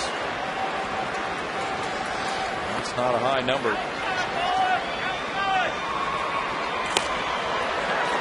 Strike to Wallace. He ripped an RBI double in the 4th to right field after being hit by a pitch. So he's furthering his case that he can hit lefties.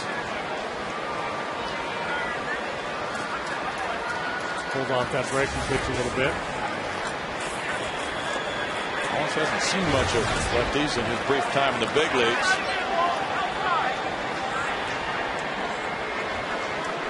At Las Vegas, Brett was hitting .301. He had 18 homers there, 61 runs batted in. Very solid numbers throughout, and he hit better against the Southpaws. The Astros plan to have him play quite a bit against lefties.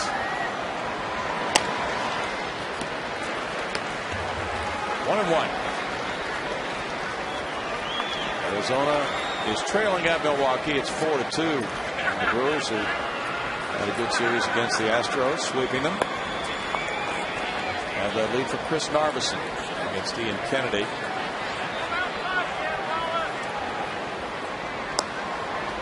That's a tough pitch. 1-2.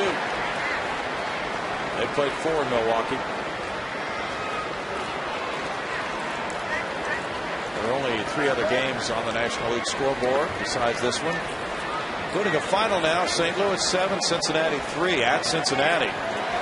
Cardinals whack a game off the Reds' lead. It's down to 1 game over now. Wallace is down on strikes. Strikeout number 4. Tony La Russa had juggled his pitching rotation a little bit, so he'd have his big three, Carpenter, Wainwright, and Garcia. Lined up to pitch against the Reds in that series. Carpenter tonight was the winning pitcher. Beat Mike Leake. Leake has struggled here lately. Yeah. Jason Castro is grounded at second and struck out.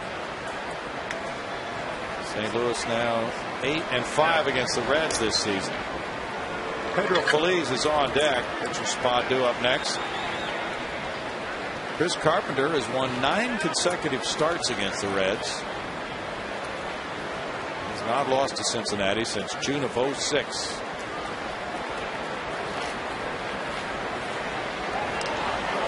That's a pretty close problem. Meacham imploring Freeland Colbert down there to call a balk. And Minor really flirting with it there. You got to step towards first base. It looked like he may have been stepping towards home a little bit there, treating Chris Johnson like he's Ricky Henderson over there.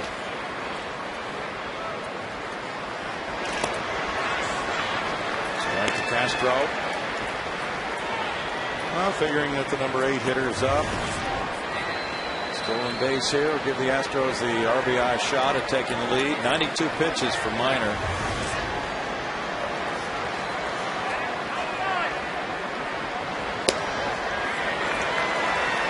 He works very hard at it. He's thrown over there 2-3 times. He's changed the timing of his delivery. That time he hesitated a little bit with the leg kick.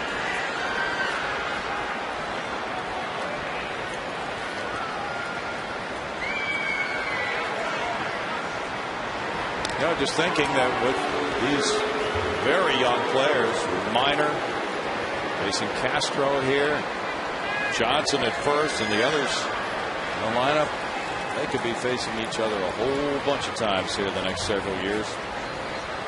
Castro and Minor played together in the Arizona Fall League. Johnson takes off with a good jump. It's a strikeout, though, to end the 6th inning. Number 5 for Minor. And that means a tie ball game after 6, 4-4.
Showing you the Astros scoring the tying run on an error by Gonzalez, making that an unearned run in the 6th inning. Brian McCann hit a 2-run homer in the 6th. He had given the Braves a 1-run lead. Chris Johnson 1 for 3, an RBI single, reached on an error. And now this game moves on to the 7th inning with these 2 starting pitchers trying to hang in, but probably Minor's out of the game for a pinch hitter here. He's due up second. And Bud Norris is due up first in the bottom of the inning. He faces Alex Gonzalez, who made that error. He is 1 for 2 with an RBI. With ball 1. The unearned run scored, and Minor lost his lead. given up 3 earned through 6 innings. A respectable major league debut. 1 ball, 1 strike. Braves getting ready to pinch hit for Minor next. Puts Conrad's on deck. Ground ball, 1 hop. Chris Johnson guns down Gonzalez, 1 down. A longtime Astro farmhand now. Brooks Conrad, a switch hitting infielder, is the pinch hitter for Minor. Minor looked good tonight. 6 innings of work. Allowed 5 hits, 4 runs, 3 of them earned. Walked 1, hit a batter, and fanned 5. Any luck at all? It could have been a 1-run performance for him tonight. He really threw the ball well. A couple of bloopers and then an error really hurt him. Arizona State product, Brooks Conrad, 30 years old. Done a nice job pinch hitting this year, and he brings some thunder to the batter's box. There's strike 1 to Conrad. 250, 3 homers, 10 runs batted in. Pinch hitting alone, 2 pinch hit grand slams for Conrad. And all 5 of his homers have come as a left-handed batter this season. He's 10 for 40 pinch hitting. Norris brings 1 up on him, and it's a 1 ball, 1 strike count. He certainly paid his dues a long time in the minor leagues, getting this opportunity, making the most of it. The Astros drafted him in the 8th round in 01. That's some outstanding years. Round Rock. 83 runs batted in there in 04 when he was the team MVP. 94 runs batted in 06. And the dirt to Conrad. He would love to come back to strike a blow against the Astros. Not reached the big leagues until 2008. By that time, he was gone from the Astros. He was with the Oakland A's. 19 at-bats for them that year. 54 at-bats for Atlanta last year. He had a pinch homer in his first plate appearance with the Braves last year. And Chuck Tanner was the last Brave to do that, 1955 in Milwaukee. Bullpen busy for Houston. Right-hander Lopez, left-hander Burdack. So the Astros, it appears, are going batter by batter here with Norris. I'd love to have him get through the inning and then pinch hit for him. He's at 97 pitches. 3-2.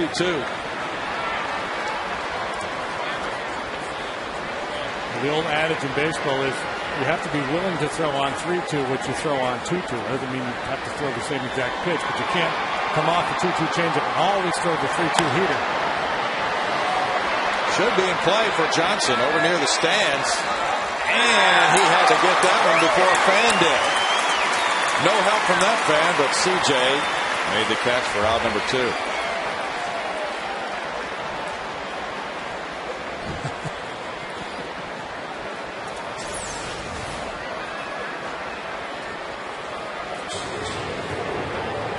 Tough call for the umpire too. It looked like it would have been interference. I think the fan was leaning into play a little bit, so it probably would have gotten the out call anyway, but it was pretty close. Sure was. 2 outs now, and it's Infante taking strike 1. He is 0 for 3. You've got the Atlanta fan there. He didn't bring his glove though. No balls, 2 strikes as the super sub Infante has become an everyday player.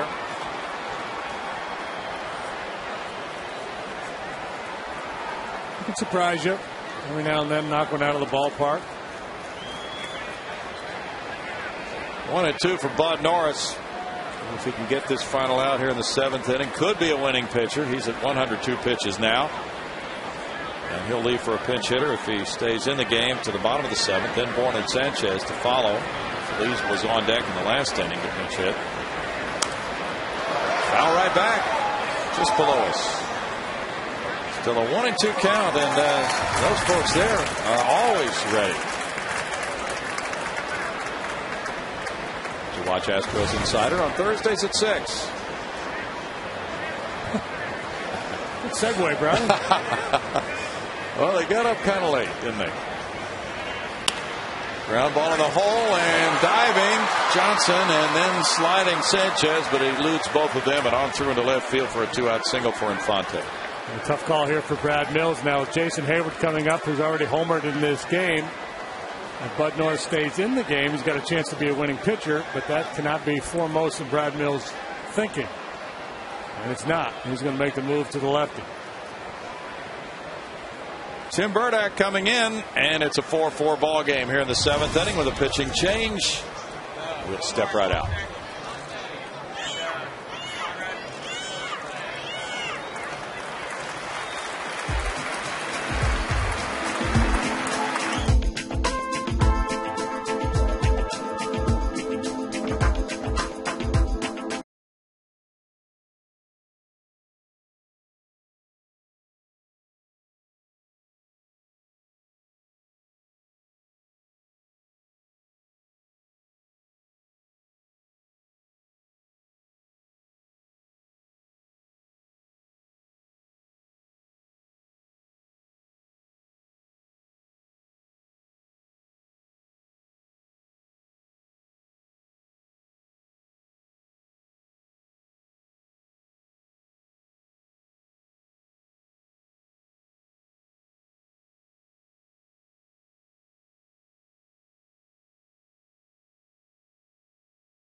Jason Hayward and a 1-1 pitch.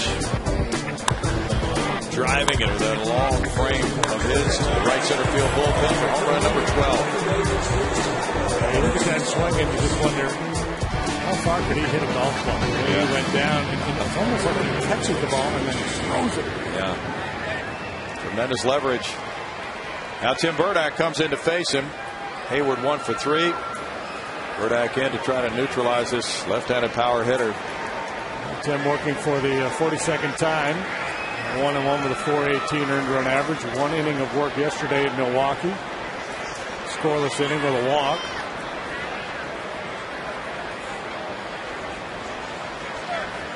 Hayward has a runner at first. Infante, who just extended his career high hitting streak to 12 games. Burdack missing with the slider, ball 1. Paid attendance tonight is 34,684. Hayward has hit .224 against lefties. Burdack has allowed a .250 batting average to lefties. That alone obviously justifies this move, and also had Bud stayed out there, would have been Hayward's 4th look at him. In the late stages of the game, tie game, tight game, you don't want to give that hitter any advantages. Something new to look at, different angle. The lefty out there. Whoa, he almost threw it away, and Wallace went spinning off the bag to catch it.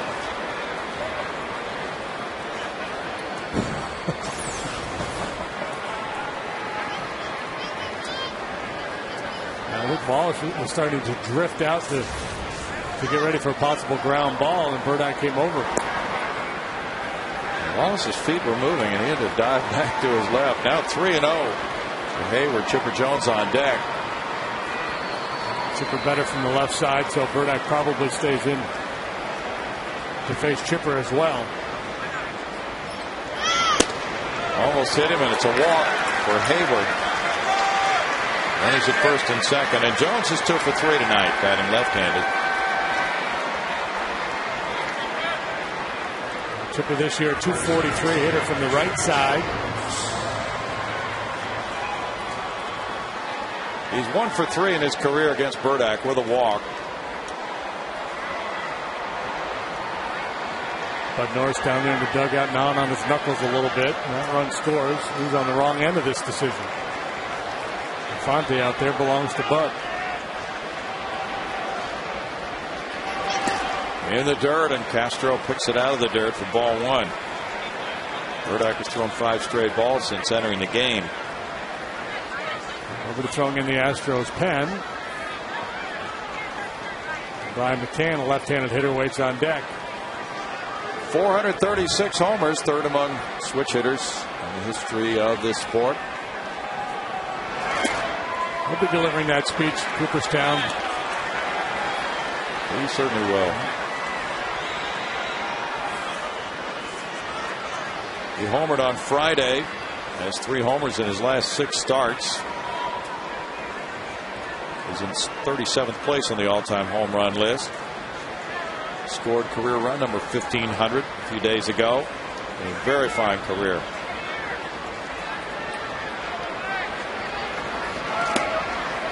Burdick gets one in the zone, and it's 2-1.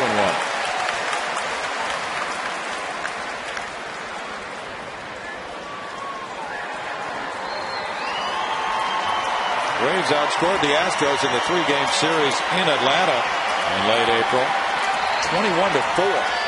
Next game very good in terms of enjoyment. Broken by Looper, Michael Bourne.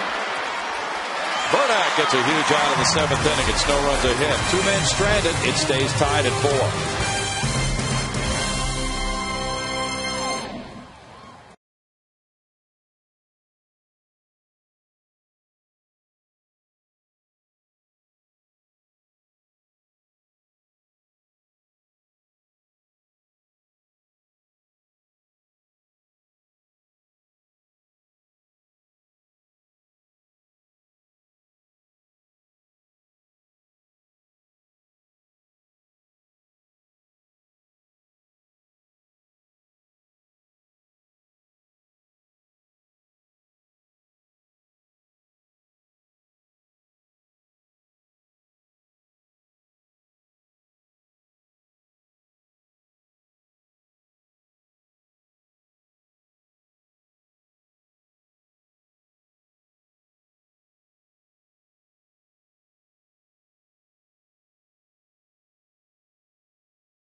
Let's check out the Atlanta Braves Haynes comfort zone. It is a comfort zone for Bobby Cox when he goes to the bullpen. The Braves bullpen is second in the National League. That 3.08 ERA with 22 wins, 12 losses, 30 saves, and 44 opportunities. A lot of power arms, and they can really protect the lead. In this case, the game is tied, and it's Kyle Farnsworth coming in, JD. Yeah, talking about power arms, Kyle Farnsworth over the course of his career been one of the hardest throwing pitchers in the game. Look at his record for his time here in Atlanta. Very brief. Picked up in the trade with the Kansas City Royals. He's worked 3 times. Has an ERA of 3.86 for the full season. 2.51 ERA, 3 wins, no losses. This is the second go-around with the Braves. Folks will remember a home run he gave up to Brad Ausmus here in the playoffs. Big Aus turned around a 99-mile-an-hour heater. Jeff Blum's a pinch hitter here for Tim Burdick, leading off the home 7th inning. And gets one out into right center field. A looping pinch hit single for Blum. Blum's been on fire ever since he came back from the disabled list. That's his 9th pinch hit of the season in 28 at-bats. giving the Astros a pretty potent 1-2 left-right combination with he and J-Mike. And I say left-right, Blum the switch hitter, of course, but left-handed is much better side. He leads for the pinch runner, Jason Bourgeois. So Blum comes off the bench. One swing of the bat gives the Astros a leadoff base runner here in the 7th. Bourgeois pinch runs for him. He has 7 steals in 8 attempts. The Astros have been running tonight. Michael Bourne shows bunt. There's strike 1 to him. He is 1 for 3. He stole one of those bases.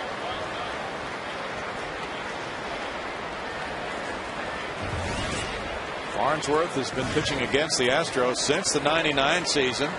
He was a starter for the Chicago Cubs. He faced them in Kansas City in relief this year, June 16th. They pitched well, 1 1/3 innings, no hits, no runs allowed. They did one of those players polls, and they asked, who's the last guy you want to charge the mound on? And this guy was right at the top of the list. He's a bad dude. Yes, he is. He's skilled in martial arts. He's a big, strong, a little bit of a mean streak, too. His first appearance with the Braves was against the Mets 6 days ago. He got his 3rd blown save of the year. Strike to Bourne makes it 0-2. Bud Norris in 6 2/3 innings allowed 7 hits, 4 runs. He walked 2 and fanned 3. Tim Burdack in 1/3 of an inning allowed no hits, no runs, had 1 walk, no strikeouts. Mike Minor in 6 innings, giving up 5 hits, 4 runs, 3 earned, 1 walk, 5 strikeouts, and a hit batter. And now it comes down to this 7th inning with the game tied. Really working on Bourgeois. Jason has had that ability to come off the bench and steal a base quickly.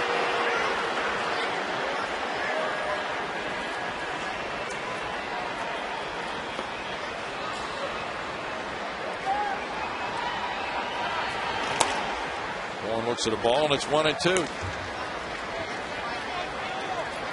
That was a historic 18-inning playoff game between these two clubs here in 05. Farnsworth got the blown save. This one gets away from Gloss. Bourgeois goes to second. Stop sign there from Dave Clark. And the Braves make another error. Yeah, talk about that cheap run the Astros got in the 6th inning. And now an opportunity to get one more here in the 7th. Loop single. Errant pickoff throw. Gloss a little heavy-legged there, got locked up. Now they will reach across and snag that one.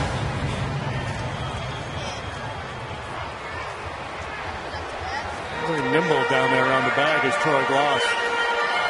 Former 3rd baseman Bobby Meacham happy that that error occurred. It's an error on Farnsworth.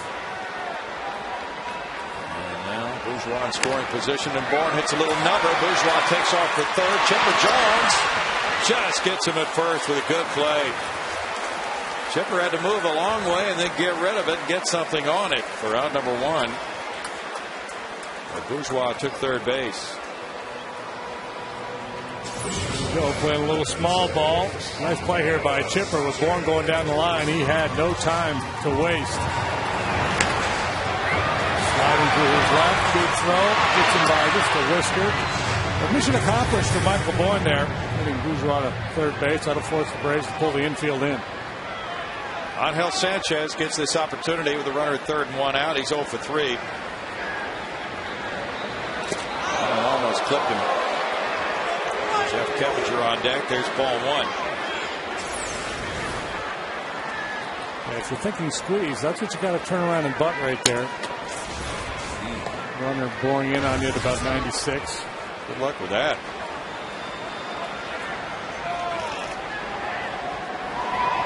Pitch out. The Braves will think it's squeeze.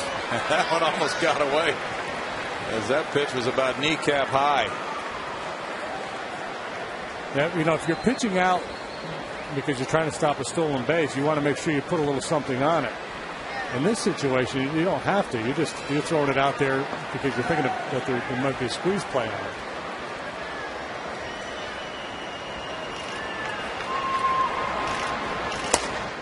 The slider stays up. It's now 3-0 to Sanchez.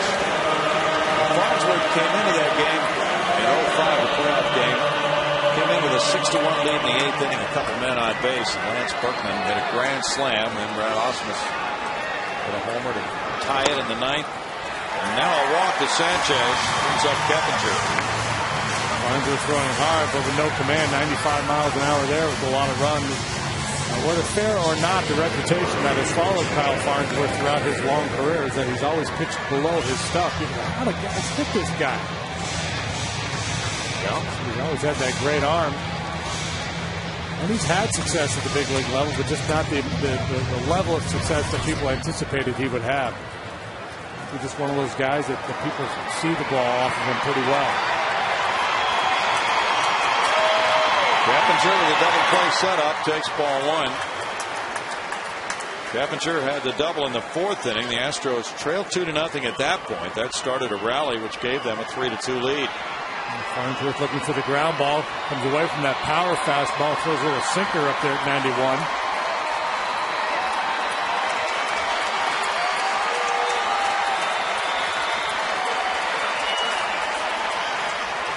Hunter Pence is on deck. 2-0 as Keppinger lets it go.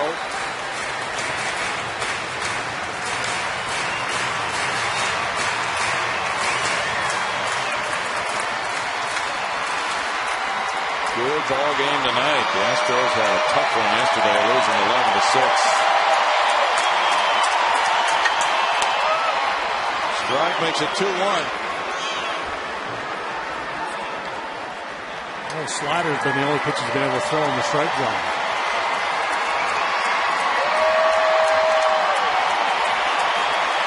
They might contemplate a little hit and run type play here. Start the base runner. Yeah. Stay out of the double play.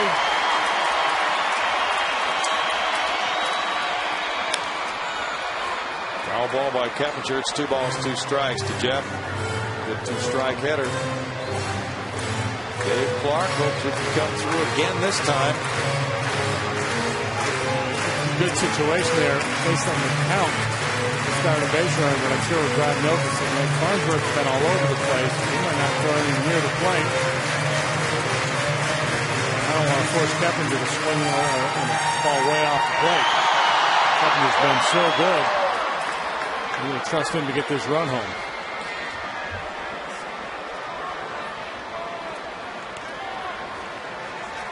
Baltimore got a run in the 10th and beat the White Sox 3-2. Matt Albers won it. He's 4-3.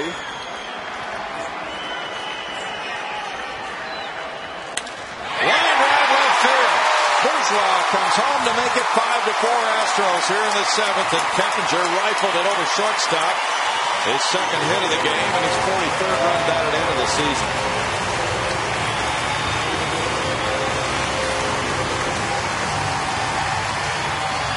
It's hard to sit on the slider against a guy like Farnsworth that throws so hard, but you almost sense, that's one of the only pitches he's been able to throw in the strike zone. This one finds out on it, doesn't do a whole lot, just kind of spins and says, hit me, and Keppinger obliges. He's down to the head of the class in our player of the game contest. 5-4 lead for Houston now, and Hunter Pence once more. He's 0 for 2 with a walk tonight. 14-game hitting streak on the line for Hunter. Rolls over on it, and it's strike 1. Peter Moylan's throwing in the Braves bullpen.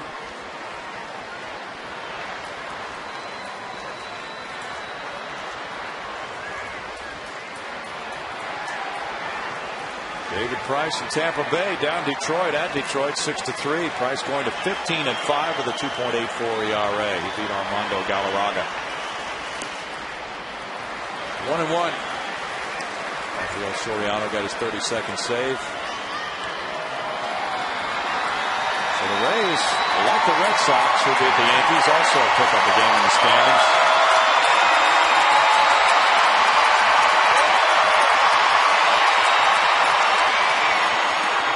This one gets by McCann.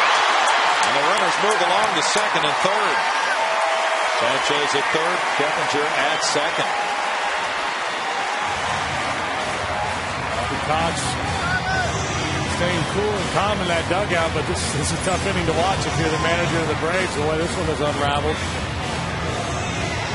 Low percentage play by McCann here, trying to pick this ball in the dirt with a backhanded play as opposed to trying to square up and block it with his chest protector. Now an intentional walk has been ordered.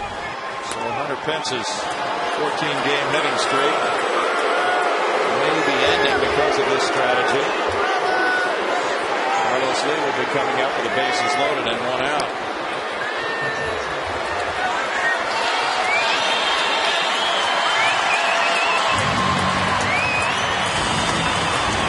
Bobby Cox will come out and make a move. That's Peter Moreland throwing. Moreland could be a definitely kind of another play ball. That's where he struggled since he came in. First pitch he threw. Pitch hit single by Jeff Bluff.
MLB.com at that 2010, featuring play-by-play, video highlights, and live audio broadcasts.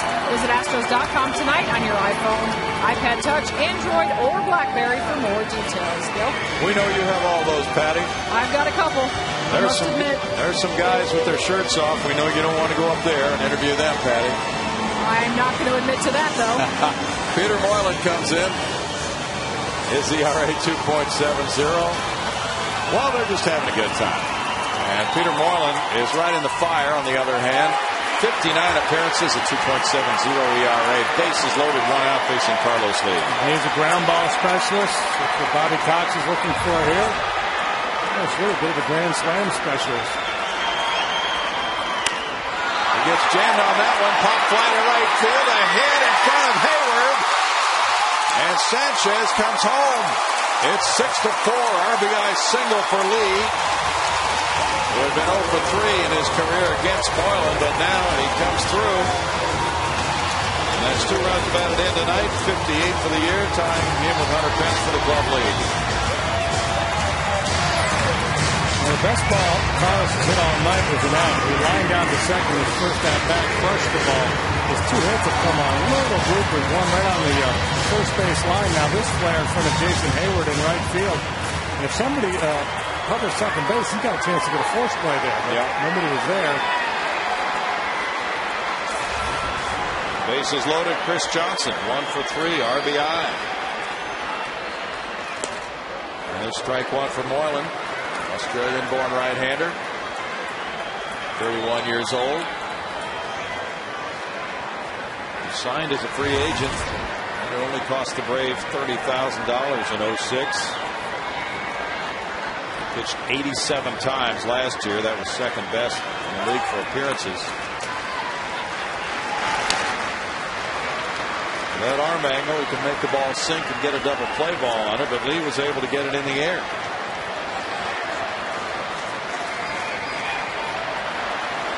Chris Johnson well equipped to handle that too. The way he stays inside the ball, keeps his hands in, and directs the ball the other way. Right-handed hitters are hitting .222 against Moylan. Snyder makes it 1-2 to CJ. Fred Wallace on deck. With the bases full of Astros. Jeff Keppinger at third. At second, it's Hunter Pence. Carlos Lee's the runner at first.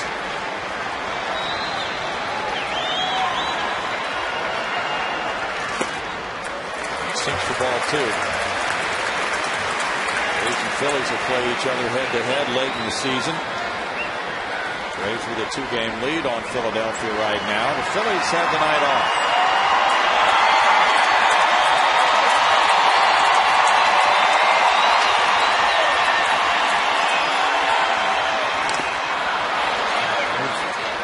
Sloppy tonight. A couple errors, both figuring into scoring. Foul pitch, moves a couple runners along. Really stays alive.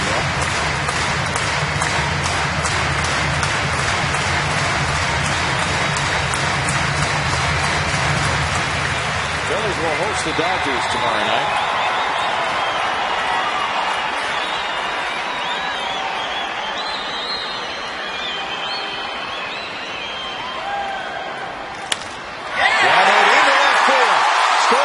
Here's Pence coming to the plate. Hinsky's throw is high and late toward the third. Thrown away into the left field corner. And the Astros are going to get 4 on this.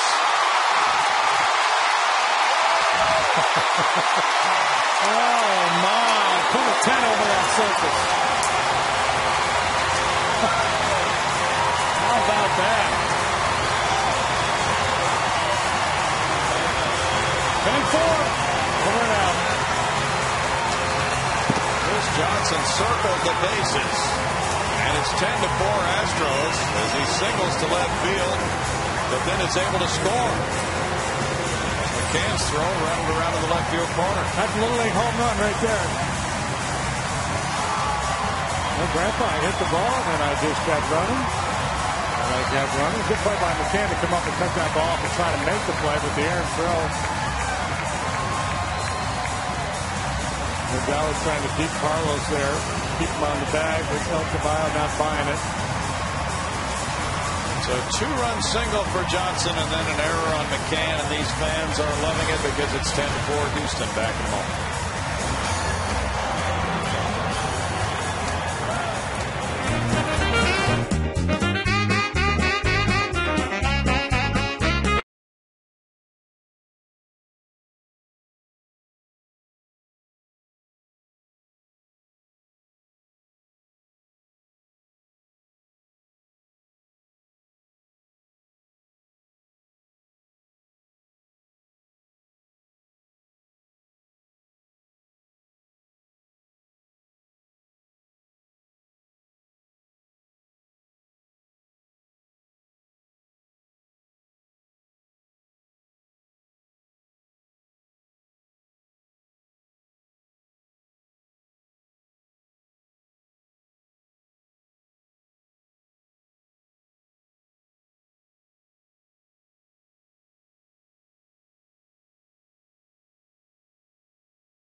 Game series in Atlanta in late April, and it's 10-4 on a 6-run 7. The Braves have been kicking the ball around tonight, JD. Yeah, it's been series of unfortunate events for Atlanta. Good opportunistic hitting by the Astros. Couple of bloopers, couple of well-struck balls, couple of walks. A wild pitch. All kinds of things factoring into the 6-run inning. Bobby Cox is going to run one more pitcher out there to finish this thing off. Farnsworth started it, Moreland, and now lucky Mike Dunn. And Brett Wallace greets him with a line drive single to right field. Well, Wallace is proving he can hit lefties. That's his second hit off the lefty, and he's been hit by a pitch tonight. Yeah, I think Brett Wallace is going to be one of those guys that you're watching. He makes hitting look easy, and it's not. Mike Dunn, working for the 9th time for Atlanta this year. He came over from the Yankees in that deal that brought Melky Cabrera to Atlanta, sent Javier Vazquez to New York. Jason Castro's the 9th Astro to bat in the inning.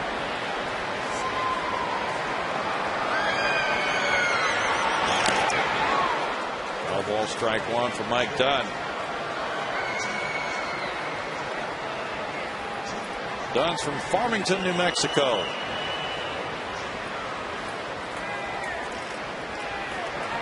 Last year he pitched in 4 games for the Yankees. He was in a dozen games for Scranton, Wilkes-Barre, and 26 more for AA Trenton in the Yankee system. He had a couple of saves there. Good strikeout numbers in the minor leagues for Mike Dunn last year. To the Arizona Fall League after the season.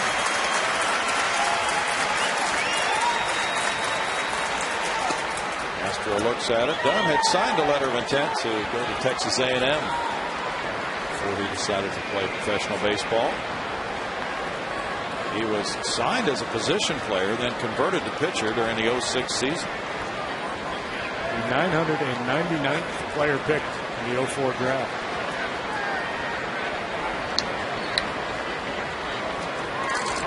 The Astros drafted him in the 14th round in 03. And he slipped to 33rd round, as you mentioned, in 04.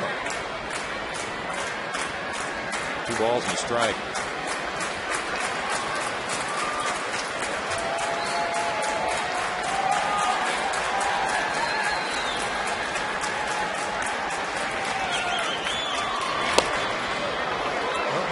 A couple of 95-mile-an-hour fastballs, so it must be when he was drafted that late, it was because they were thinking of him as a position player. Because that's not a 33rd round fastball. No. Pretty good hitter. Got his first career victory on Wednesday against the Mets. Been up with the Braves since mid-July.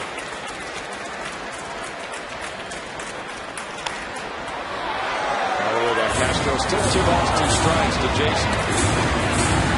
Jason had his out to jump over the Mendoza line on the road trip just after 188 now through the ninth. I don't know what I'm talking about. Mario Mendoza, light hitting shortstop back in the 70s and 80s, a lifetime 215 hitter. But generally 200 when you talk about the Mendoza line. Then he became a hitting instructor. Strike 3 call. Those who can do, those who cannot teach, right? I think it was George Brett who first came up with that term. Yeah, I'm going to start Tom Pachork and somebody else, I think, first hung it on him. Okay. But Brett is the one that kind of, I think he went to Chris Berman with it or something and kind of got it out there. How about this? Jason Bourgeois goes into pinch run and winds up batting later in the inning. 231 for Jason, no homers, 3 runs batted in, so technically he's not pinch hitting because he was already in the game as a pinch runner. That's weird. And it's strike 1 to Jason. How about Tim Burdack coming in and Volchin swooping in on this one. He's in position to pick up the W now with his 1/3 of an inning of work. And he threw 6 straight balls. Yeah. And then he got Chipper on a 2-1 count. He's crafty. Yep. 1 ball, 1 strike. There just has to be a little bit of envy for you starting pitchers. Oh, and flat out hatred. Never mind envy. Yeah. Used to hate Juan Augusto. He'd be cracking up in the clubhouse. He'd have that vulture. He had this stuffed vulture. I don't know if it's really a vulture. Some kind of a bird creature. He's hanging in his locker every time he came in and vultured the W.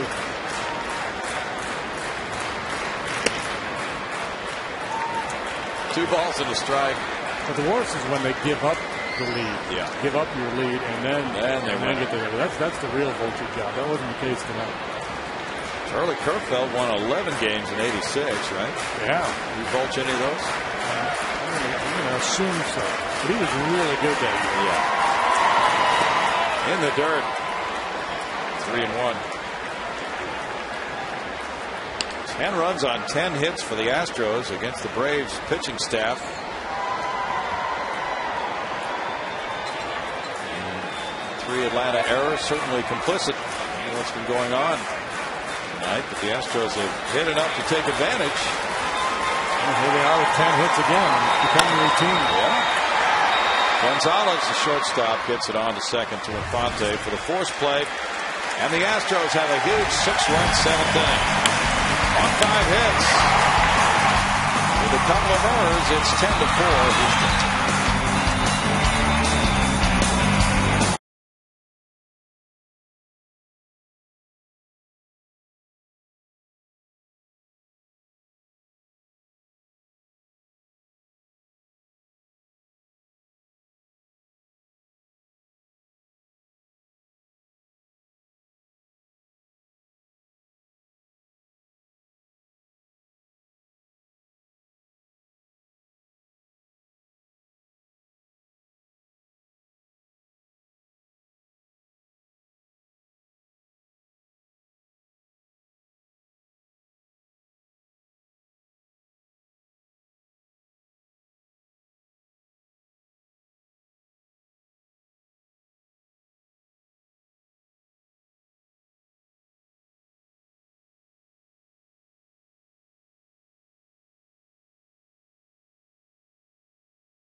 If you'd like to learn more about Chevy's commitment to Youth League baseball programs, visit the website ChevyTexasBaseball.com.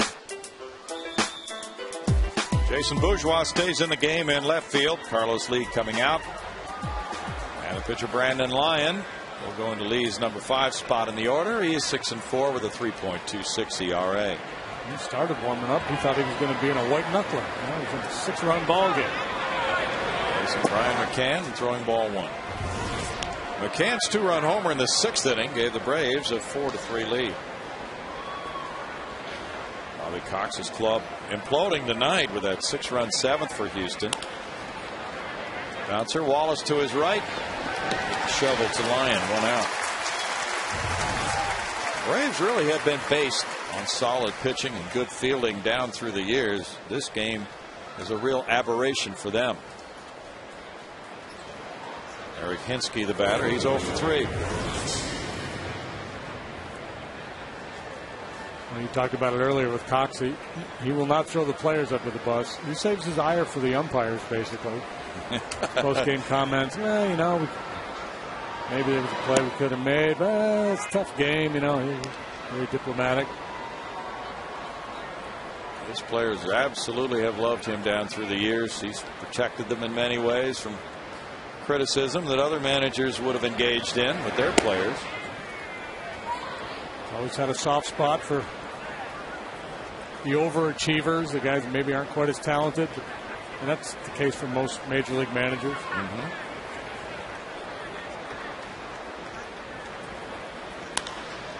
Fly ball to left field. Bourgeois underneath. 2 outs. Well, he's helped players get jobs after they've been released and Their careers are over as players, and he's done an awful lot for many, many people over the years. Just a nice person. His job was picking grapes up in California in the Valley. Farmer. Drafted, or not drafted, but signed originally by the Dodgers. Came up a little bit with the Yankees. Didn't have much of a major league career. Blew out his knee. Strike to Troy Gloss. He's 1 for 3.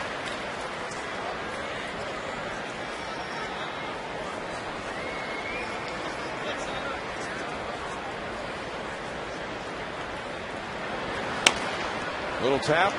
Lyon will have to take it himself. Wallace was breaking towards second.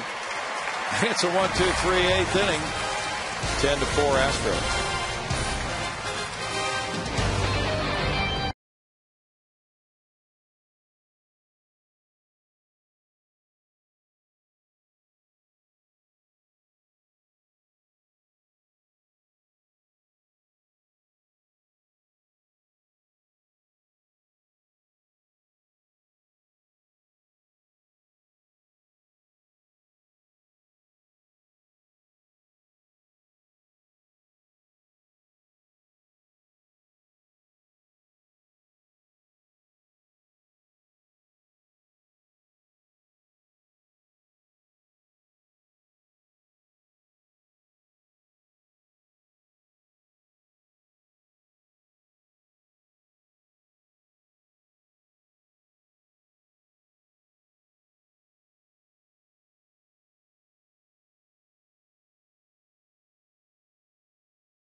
RBI single, and the Astros were able to gain the lead and then pour it on. Earlier, he had a double to left field in the 4th inning on Minor. Good night for Keppinger, and the Astros with 10 hits now have bolted out in front 10-4. They come up in the bottom of the 8th inning, and the Braves go to pitch number 5, Christian Martinez. No wins or losses. His ERA 5.06. Braves claimed him off waivers from the Florida Marlins back in April, pitching for their AAA club at Gwinnett. Called up when Chris Medlin was placed on the 15-day DL. Good strikeout numbers down in AAA. 4-1 there with a 3.28 ERA in 49 innings. He had 45 strikeouts. He's not a kid. He's been around. He's 28 years of age. Time in the minor leagues. Pitched 15 times last year for Florida. He's from Santo Domingo in the Dominican Republic. First signed by Detroit in 03, and he was a Rule 5 pick in 06 by Florida. Michael Bourne, the batter. 1 for 4. Ball 1. Other than one of the 4 runs allowed by Mike Minor being unearned, all the other Astros runs are earned, despite the errors the Braves have made tonight. It's 2 balls, no strikes. Now Farnsworth, in 1/3 of an inning, allowed 2 hits, 4 runs, 2 walks, no strikeouts. Peter Moylan, no innings, 2 hits, 2 runs. 2 balls and strikeout. And Mike Dunn, 2/3 of an inning, 1 hit, no runs, no walks, and a strikeout.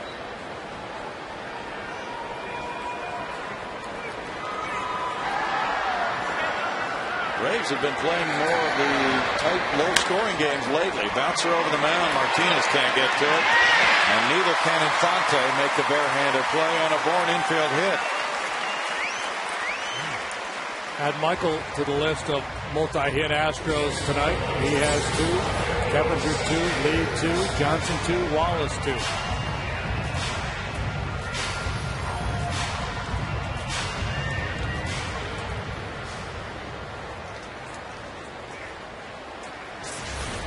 Hit number 11 for Houston puts Bourne on, and Sanchez at the plate. Sanchez 0 for 3 with a walk, scored a run. This 7-game hitting streak is on the line. Fouls it away, strike one. Angel said he's typically played winter ball every year for years. He's considering that again this season.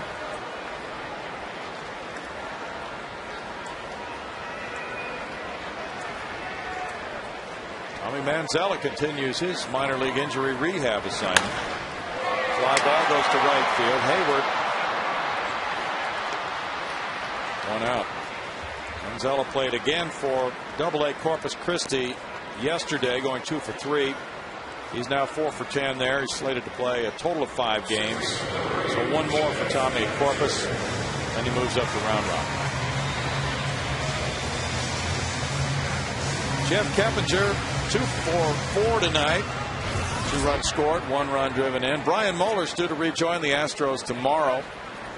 He's been getting another opinion on his groin from a doctor in Philadelphia. The groin guru must be up there. Yeah. Isn't that where Roy went? Yes, that is where Roy went with his groin problem. He had surgery, but I think Brian is going to attempt to rehab without surgery, at least for a while, and see how things go. 2 balls, no strikes.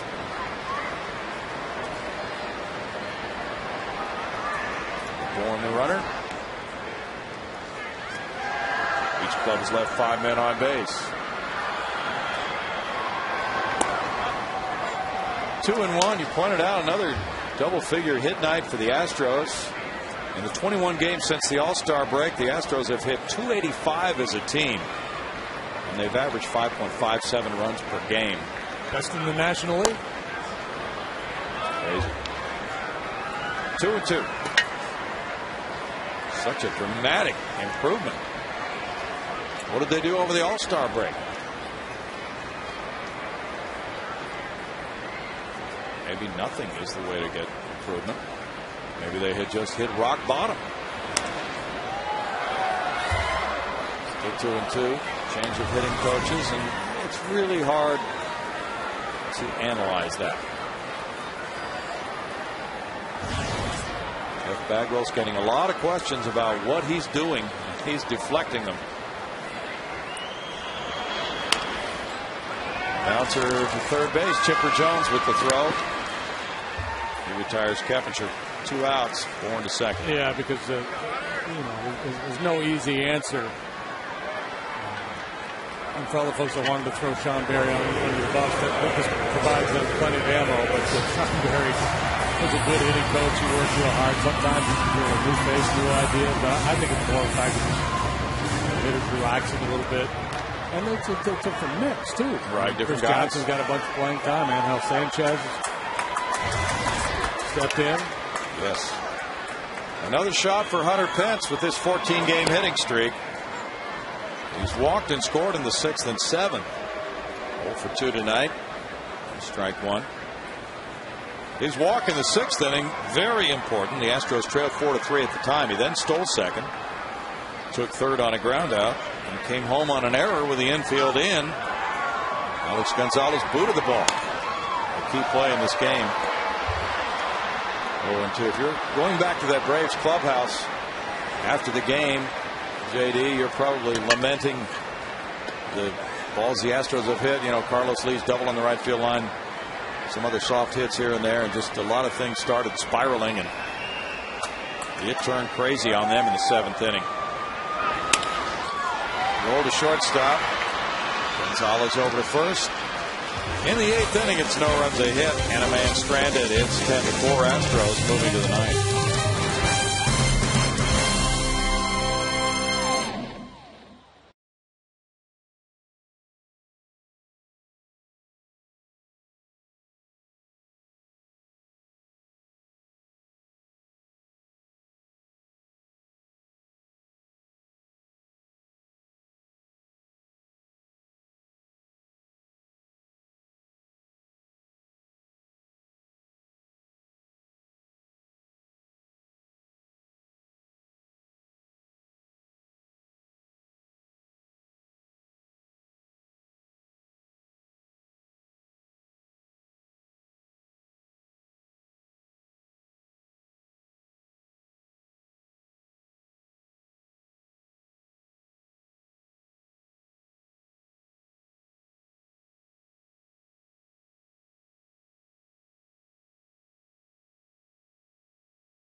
The Astros lead at 10-4.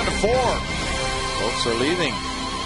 Maybe going from elsewhere, other destinations downtown. And the people who were here and left saw a 6-run Astros 7th inning, putting them into a 10-4 lead. Now Matt Lindstrom comes in. Normally he closes, but tonight coming in for work with those numbers.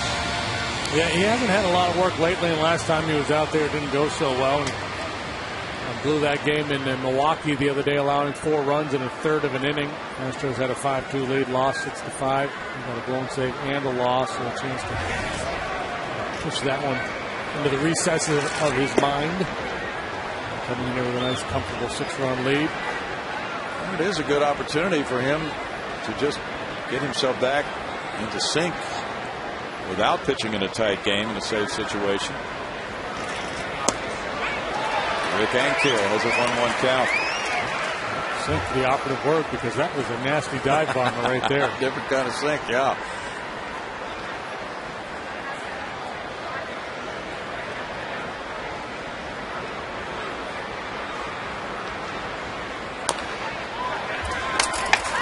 It's 1-2. And the job of a closer, a difficult one. Lindstrom had been stringing together zeros. He has gone 10 games without allowing a run.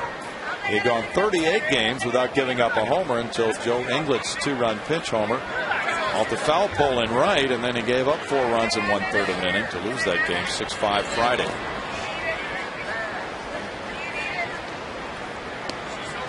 Two and two. He's only worked twice since July 30th. This is a great opportunity to get him in there and fine-tune things a little bit and get pointed back in the right direction.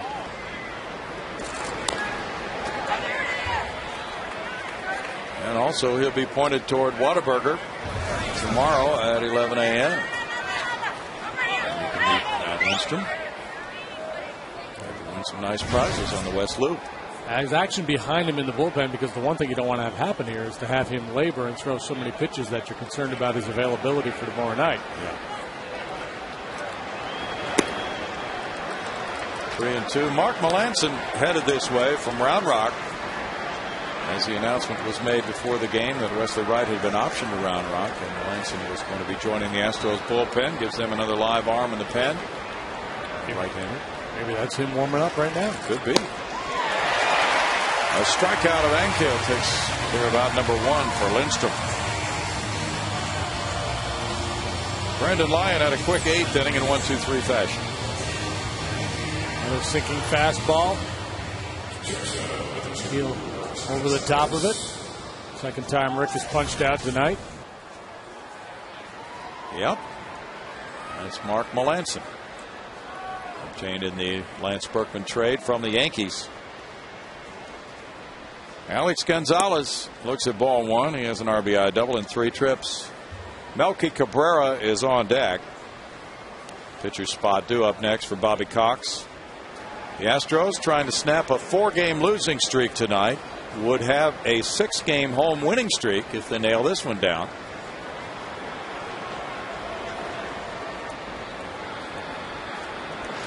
This game took a crazy turn with that wild 7th inning. The Astros parading 10 batters to the plate, scoring 6 runs on 5 hits. It's 1-1. Outstanding use of the blooper tonight. It does happen, doesn't it?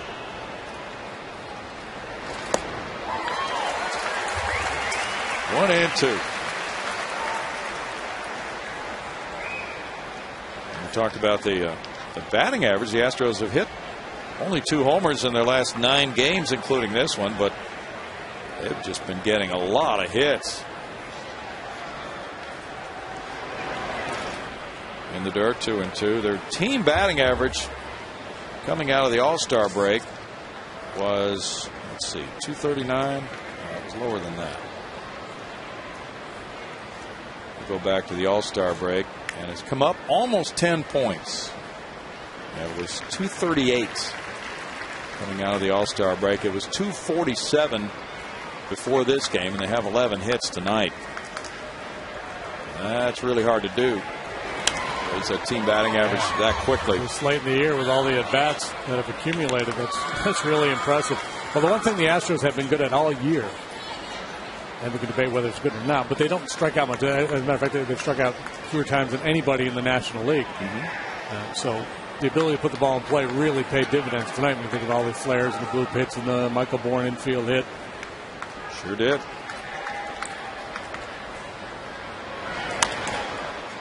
Fouled away, out of play, still 2-2. The argument against that is it's not much of this year. They've been a very impatient club, and they attack early, and a lot of times they're just putting bad pitches into play. So they're avoiding striking out, but they're not really driving the ball.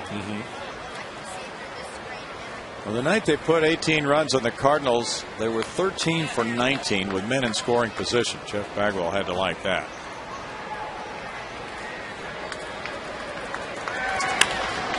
To left field, Bourgeois, 2 outs.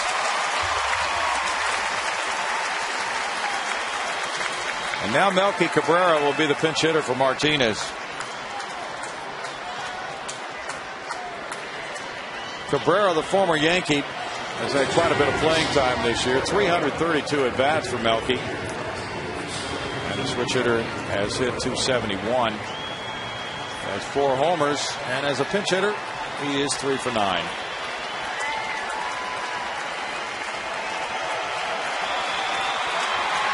Infante on deck as Lindstrom tries to get this final out.